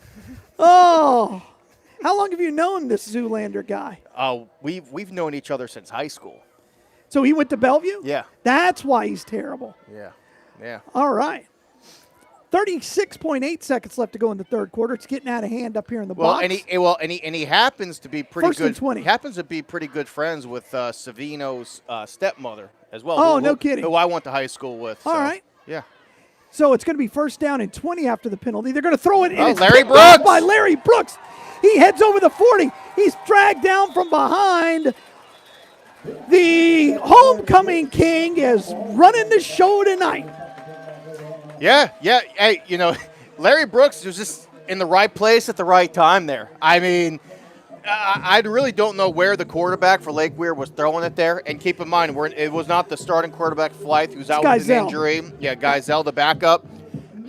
Just threw it right at Brooks in the middle of the field and there. It's not like you can miss Brooks. He wasn't sneaking up on anybody. No. And he's so big. And Brooks did a nice job of returning it. He probably returned that ball a good 20 yards. And last week, that's a ball there dropped. This week, they make the catch up, and Steve Rim's going back with the freshman. Gavin Goodori, the freshman, back in the game. I told you. Yeah, you got to show a little faith at some point. Why not? Up 34-0. Last play of the third quarter, he's going to get it. He heads over the left side. He shakes, puts his head down, runs a dude over. Flag on the play, because why not? The clock will stop with .7. I think that's like 5 out of 6 plays have had a penalty. Yeah, I don't know who they're calling a penalty on, but it's a side judge. Steve Rim is out. He threw it right. He threw it right at the play. Maybe the only thing I could think of is he gonna call like a leading with the head on Goodori? You don't call that. Kid hit the hole. Listen, but I've seen him call it. Yeah, and Goodori is not a big individual by any stretch of the imagination. Goodori's a little bit of an interesting runner. He's kind of stutters before he hits the hole. He tries reading it. Well, let's see the call. Personal foul. Yep. Targeting. That's a terrible They called call. that on Goodori. I called it. They called him for leading with the head as he approached, as he hit the defender. So they're calling targeting on the ball carrier. Well, he's only 5'9", 160. So he's not a big dude, but Steve Rim thinks the world of the kid. He thinks he's got some great potential. Well, listen, I don't agree with the call there. That's a tough call to make. How do you call targeting on the ball carrier? I don't know. But it's what these guys are taught to do. Correct. If you don't lower your shoulder, you're opening yourself up to get clocked in the rib cage, the chest, the stomach, something. Ball carriers are taught to do that to protect themselves. Correct. Hey, while we're at the end of the third quarter, the beginning of the fourth quarter, I do want to thank our sponsors, and that starts with McCarson Electric. Call them, 352-812-4486. Call David. He'd love to talk to you about his son, and he got a pick tonight, so he's got his hands back. He's got over 30 years of electrical service experience, commercial, industrial, residential, and medical equipment upgrades, state certified, licensed, and insured, site lighting, underground, phone, coax, networking cabling, interior and exterior. My boy Dave at McCarson Electric can do it all. 352-812-4486. If you love high school football, you've got to support the people who love it too, or it will go away and die. Well, yeah, it's because of good families and businesses like McCarson Electric why we're able to do the show that we're doing. So that's right. I formation. New quarterback Seidel is at quarterback. They're going to give it to the freshman. Heads over the left side, breaks a tackle, picks up 2, and that'll be second down and along. We'll call that 23. Yeah, Gavin Godory on the carry there. I think he tried doing a little too much by trying to get outside on the edge. I don't think there was much there. Well, there you're right. There wasn't a whole lot there. I'm surprised they're not letting Zavino play because he hasn't played much. But then again, you want to get the senior some time. Well, not only that, but there comes a time when you're up by this much. If Savino's in the game and he gets hurt, valid. Then people are going to eat Coach Rem alive for not for having him in the game. A lot of freshmen out there now. A lot of fresh jerseys. Oh, and there's a blitz right up the middle. It's a strip. It's a scoop. And he's brought down all the way. The Lake Weir Hurricanes recover. Big play there by the middle linebacker for Lake Weir. Yeah, number 4, Gerald Smith. He's a heck of a ball player. I'm impressed with him tonight. He's been making play after play. Literally he got to the quarterback before he was even able to hand the ball off. And what happened? It looks like there was a breakdown in the protection up the middle there. I mean, the breakdown in the protection was right over the A-gap. Yeah, that's why I think it's between the center and the left guard. Left guard, yeah. That's Ramey and Cotney. Just didn't communicate very well. It'll be 1st and 10 for the Hurricanes inside the Wolfpack. Call it the 36-yard line. But if you're the Wolfpack at this point, you're playing for the shutout. You want to get a shutout. Oh, yeah. They're going to hand it off to the running back. Heads over the left side. Breaks a tackle. Breaks another one. Carries a guy. He's going to get out to the 32. It'll be 1st and 10, Lake Weir. Nope, they're going to mark him short. They're going to say he only got 8 on the play. It'll be 2nd and 2. Yeah, so we're coming up here with about, 2nd and 2 here. And, Wolfpack looks like they have most of their defensive starters still, all their defensive starters still in the game. I mean, this is now a pride thing for this defense. Coach Daryl Collins, the defensive coordinator, is probably telling his players, guys, let's get this shutout. This should be the goal at this point. Yeah, and on the other side, Coach Collins like, let's get on the board. 2nd and 2 for Geisel. He's going to hand it off to McLean. McLean heads over the left side and is met with fury right there at the yardstick by Cedric. I'll be honest with you. This sideline judge must really have something out for Coach Rem because the left tackle right here on this Westport sideline where this sideline judge is held the you-know-what out of Seidel. I mean, it was a blatant hold. How that does not get called, I don't know. More to talk about with your boy. All right, 2 wideouts each way for Geisel in shotgun. McLean's to his left. McLean gets it, heads over the right side, breaks a tackle, gets through the hole and manages to pick up 3. It'll be 2nd down and 7. Yeah, that's our boy Chemo Mathis on the tackle there. Trey Stokes on the assisted tackle. So Chemo's having a nice night tonight. He is. I just like the kid. Quiet. His mom is a school teacher. Well, true story. Chemo, I got to know Chemo a little bit during the offseason. Needed help moving some furniture out of my grandmother's home who sadly passed away about a year ago. But Chemo and Buster came and moved out all the furniture, paid them some good money to do it. And they did it right. All right, McLean's going to get the handoff again. No, that time it's Williams. He's going to pick up 1, maybe 2 as he heads over the left side. Nothing there. It'll be 3rd down and 4. I think that was Chemo on the tackle again. Yeah, well, Buster works at the car wash over there off of Mary Camp. So at the race wash. So I see him there on the weekends once in a while, and probably not now with football season. Yeah.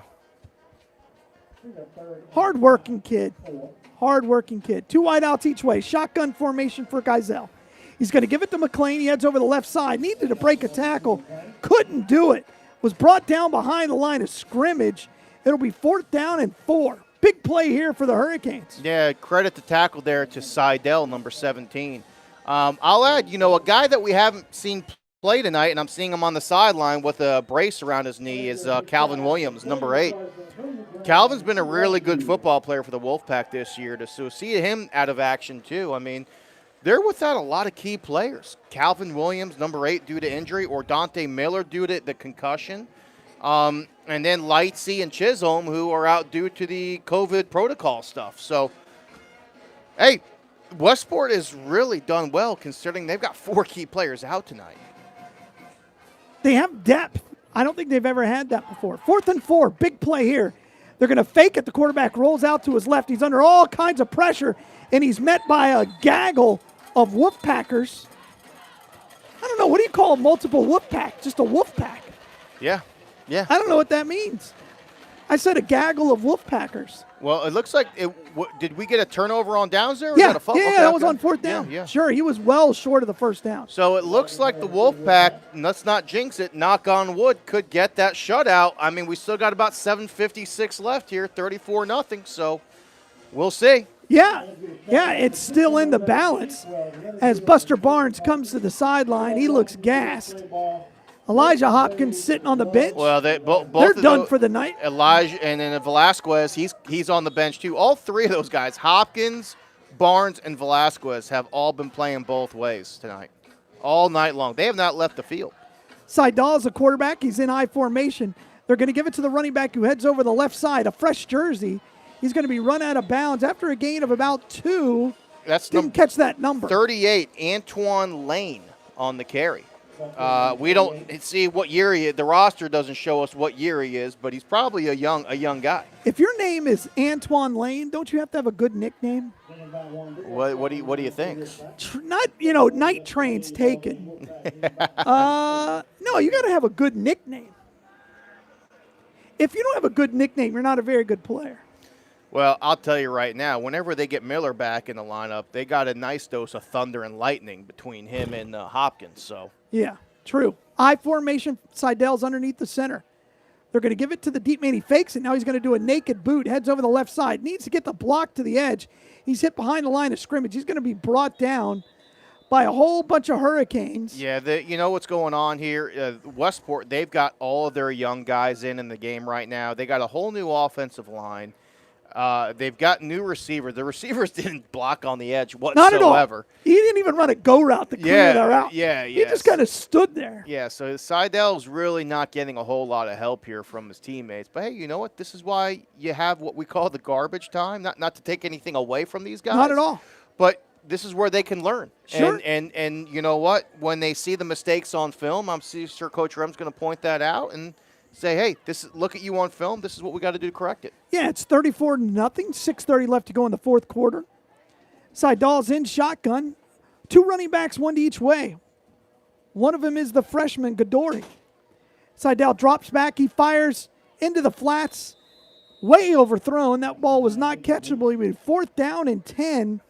And the Wolfpack are going to punt. Buster Barnes is going to come out and do the punting. Leslie just yelled at us. What? She said she gives us shirts and we're not wearing them, and that makes her mad. I have to represent the radio station. Not sure where I'll wear it. I just didn't want to take my. I just didn't want to. Listen, I just got this shirt when I walked in. I didn't want to take my shirt off in the stadium. I mean, yeah, all the girls come for the shake. Yeah, there's a low snap. Buster barely gets it off. That was fortunate. It's going to bounce after about 8 yards in the air. It's going to roll another 2. That'll go down as a 12-yard punt in your book. I don't know why you just don't drop back and heave it. We are at the water break. And so what we're going to do is we're going to step aside. You are listening to high school football right here on WOCA, The Source.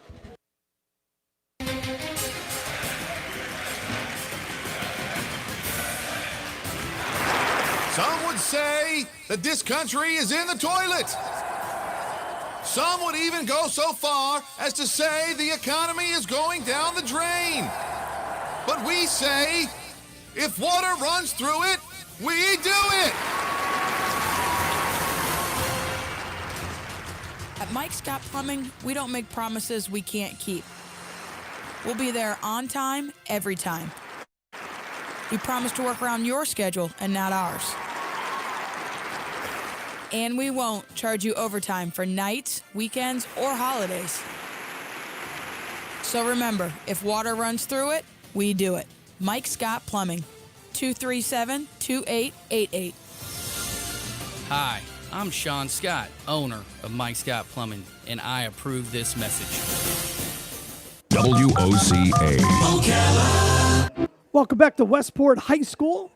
And we are here right after the water break. 6 minutes left to go.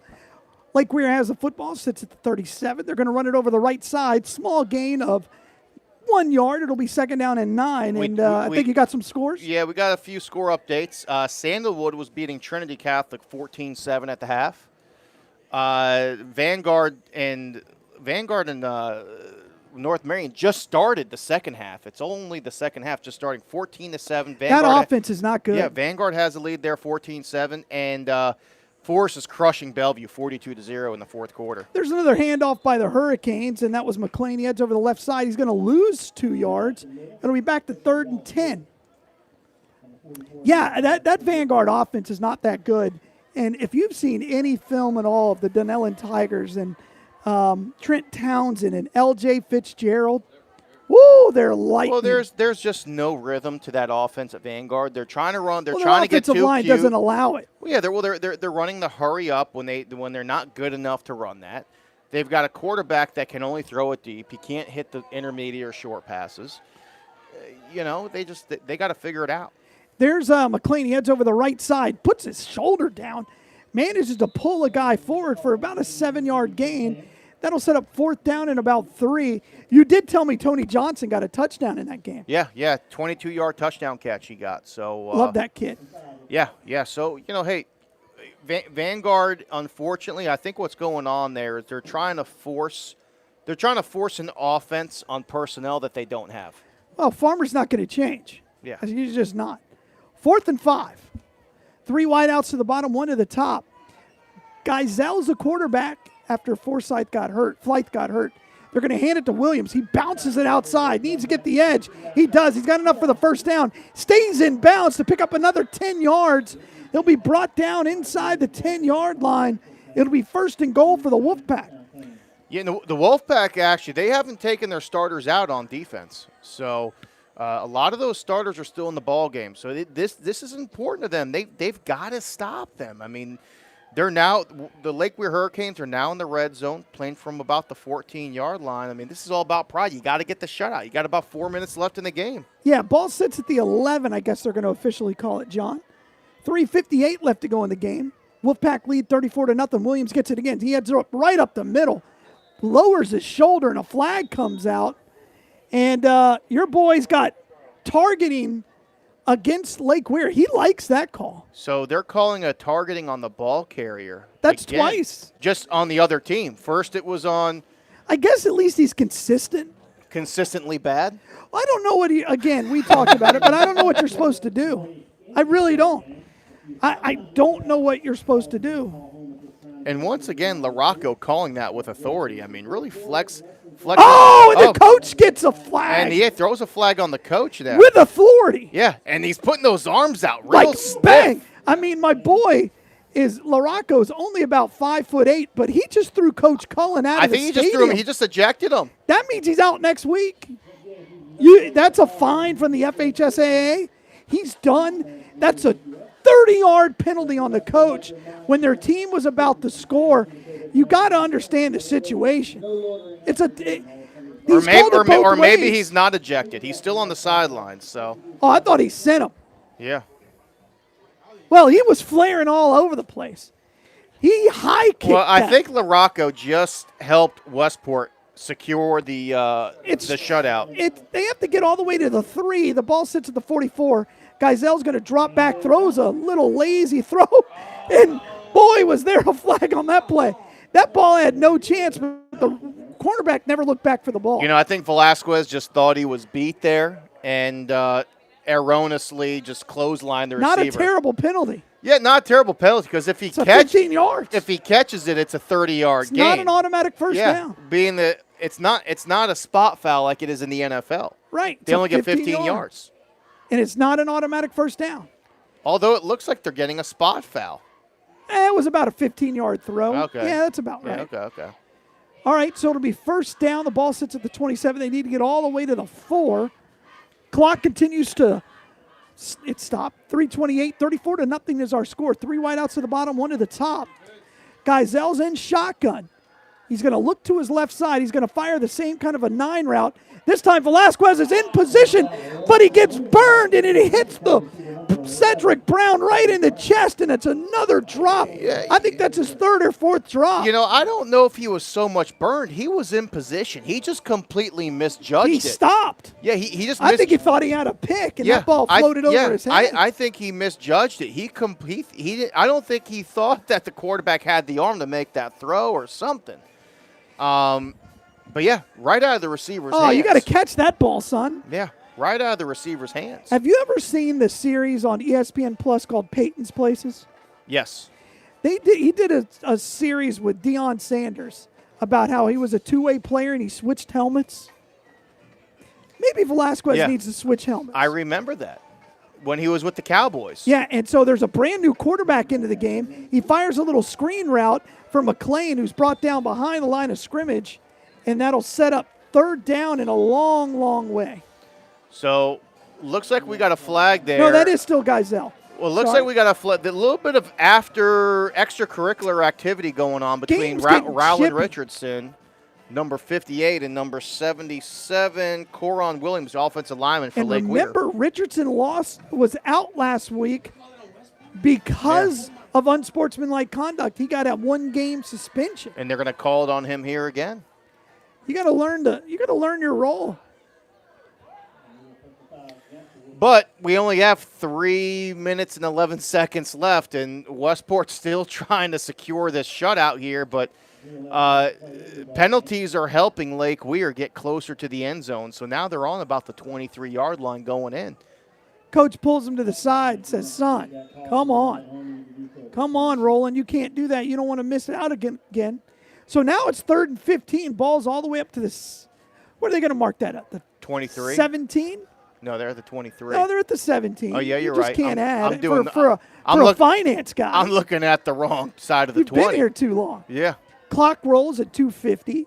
Geisel's in shotgun, 3 wideouts to the bottom. He looks that way, fires into the flats. He's got a man open who catches it, breaks a tackle at the 10, is run out of bounds at the 9. That's Zayden Henry with the catch. And another flag. This sideline ref, he loves throwing flags. What is the call there? And he threw it like 10 yards late. deep. He threw it late, so it's obviously some type of extracurricular activity. Personal foul against Lake Weir. It's getting chippy, and I've always said there's only 2 ways that an official can control the game. That's with their whistle, and that's with their flag. And if LaRocco feels a game's getting out of control, that's what he'll do. And I understand it. I didn't see that. Did y'all? It looked like someone got thrown towards the end of the play, but yeah, I think it was a soft call. So it'll be 2nd down now and 30 again.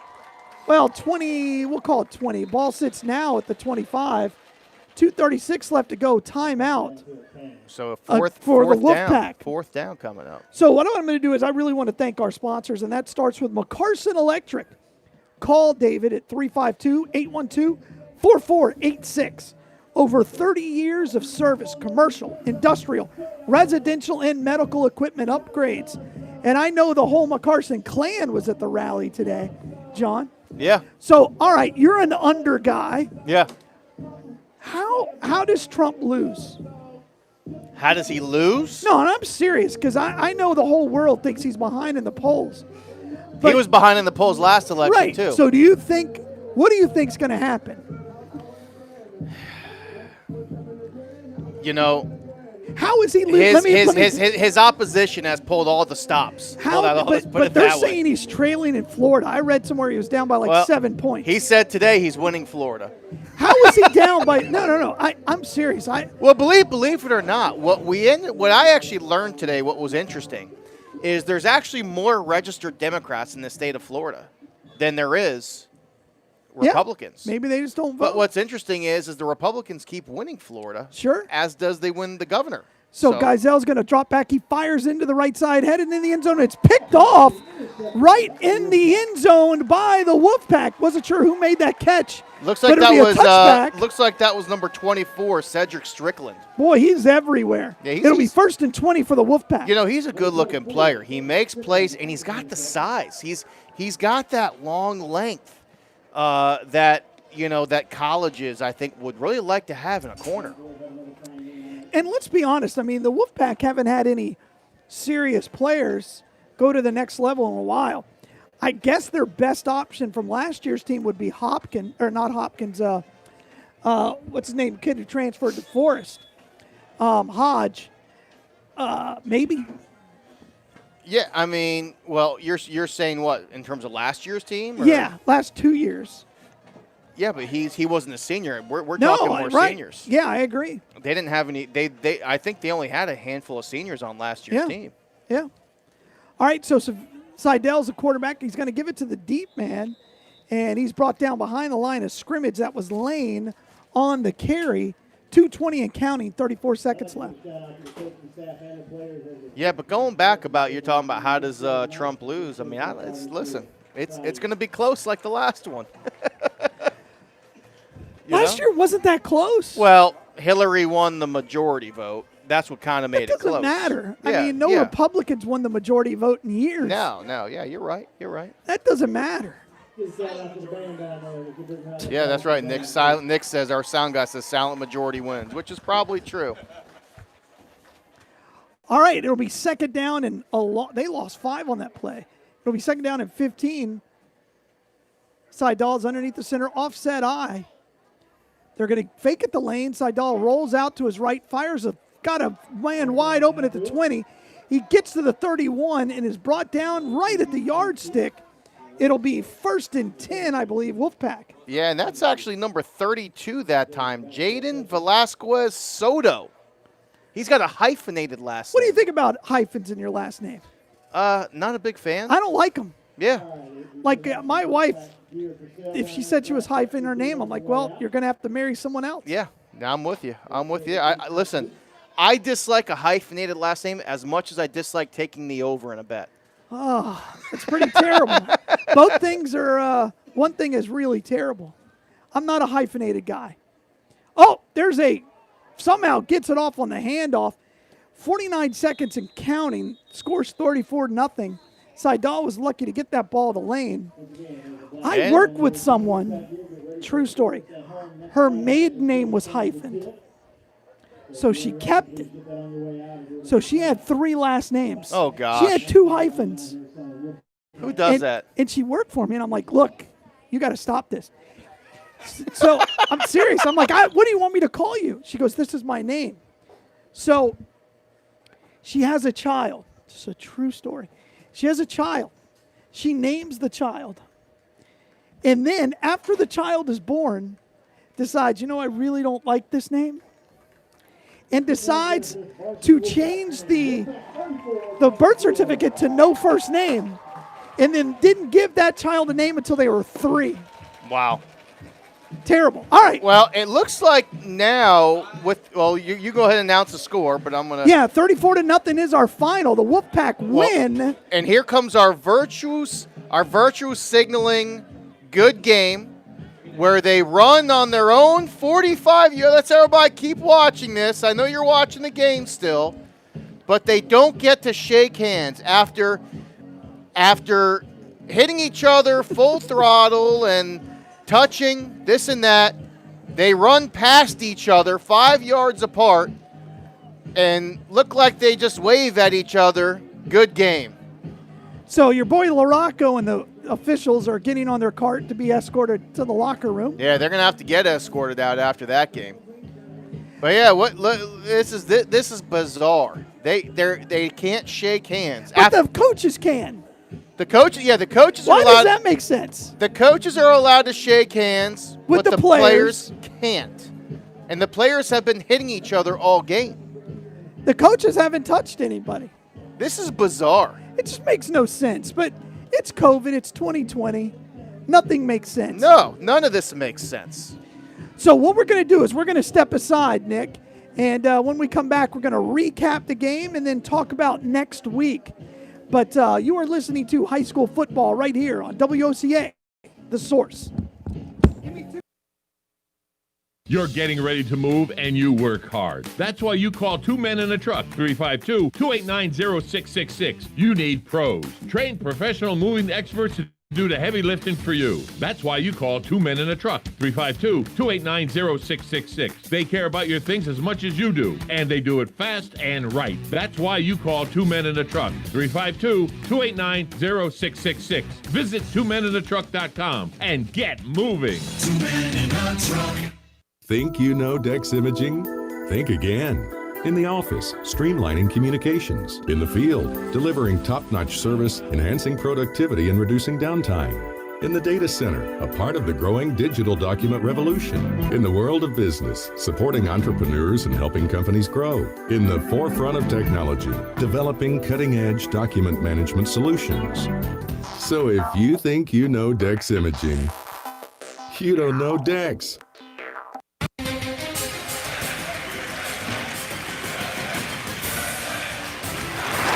Some would say that this country is in the toilet. Some would even go so far as to say the economy is going down the drain. But we say, if water runs through it, we do it. At Mike Scott Plumbing, we don't make promises we can't keep. We'll be there on time, every time. We promise to work around your schedule and not ours. And we won't charge you overtime for nights, weekends, or holidays. So remember, if water runs through it, we do it. Mike Scott Plumbing, 237-2888. Hi, I'm Sean Scott, owner of Mike Scott Plumbing, and I approve this message. WOCA. Ocala. Welcome back right here to Westport High School. The Wolfpack have won 34-0 over the Lake Weir Hurricanes. And, John, before we get into the recap, you got some scores? Yeah. So Forest laid it on Bellevue as we all kind of expected, 42-0.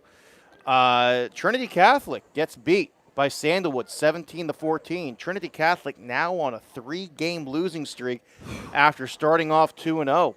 And some big wins. They beat some teams they had no business beating. Yeah, and then you've got the other one is actually Vanguard North Marion is still going on. It's 20-7 in the third quarter. That's a bit of a shocker. I expected Vanguard to win that game big and easy based off of what I've seen at North Marion. North Marion's playing them a lot tougher than expected. Well, that is a lot of North Side pride. That game means something to both teams. And North Marion hasn't beat Vanguard in years. Oh, yeah. In years. It's been a long time. And there are games they should have, but they just couldn't execute it. Just saw a really beautiful moment there with Steve Rimas being interviewed, and the whole team circle around him and showed him some love. And, wow, what a difference a year makes for this Westport High School team. They're 3-1. Next week, tough game against Forest.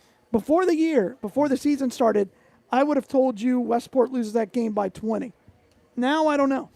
Well, and the big linchpin in all this is who's actually going to be back for Westport. If Westport plays with the lineup they had tonight, I don't know if they can beat Forest.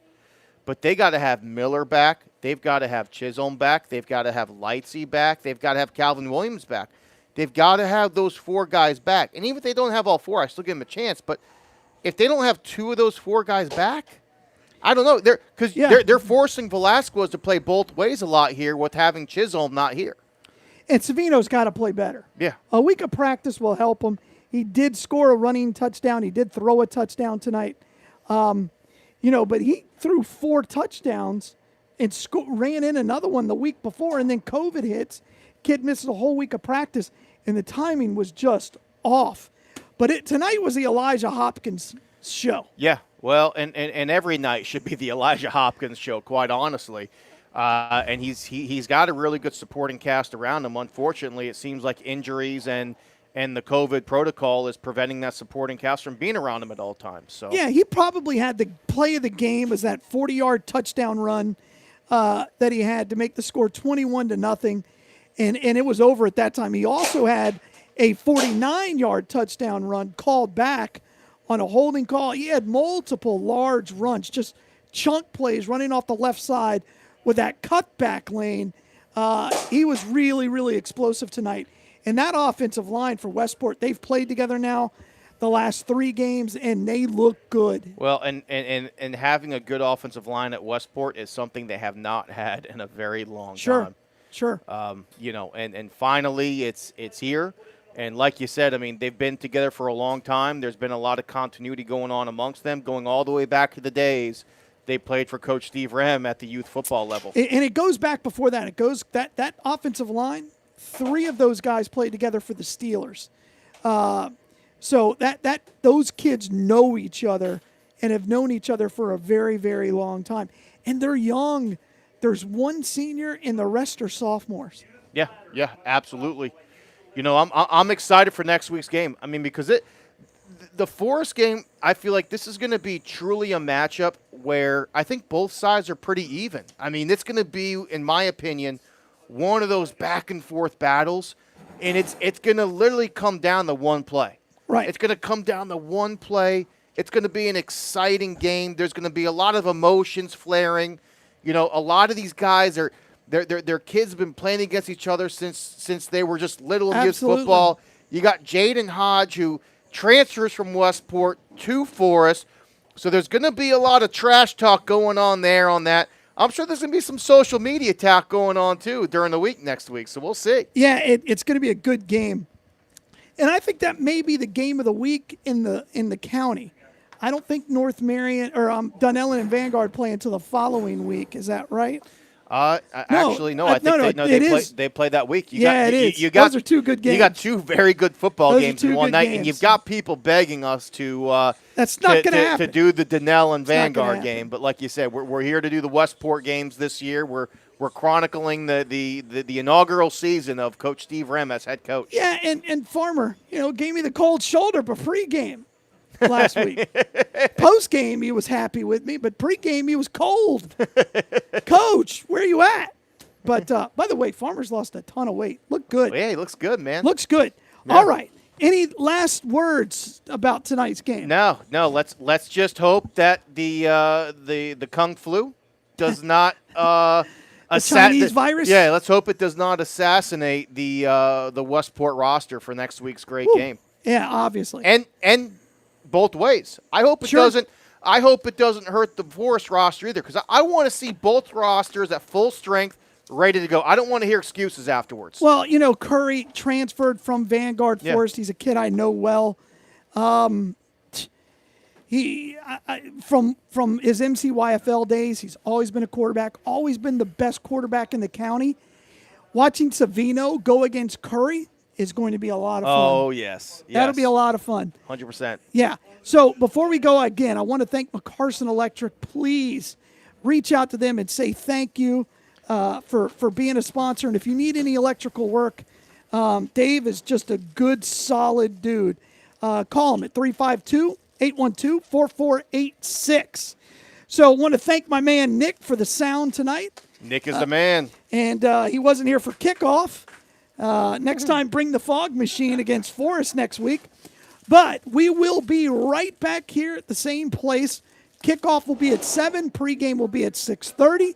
Maybe you can join us for lunch for the Steve Rim interview. I'll try to make it this time around. We'll see, and then maybe your work gets in the way again. But for Nick and for John Ivory, I'm Galen Unold, and you've been listening to High School Football right here on WOCA, The Source.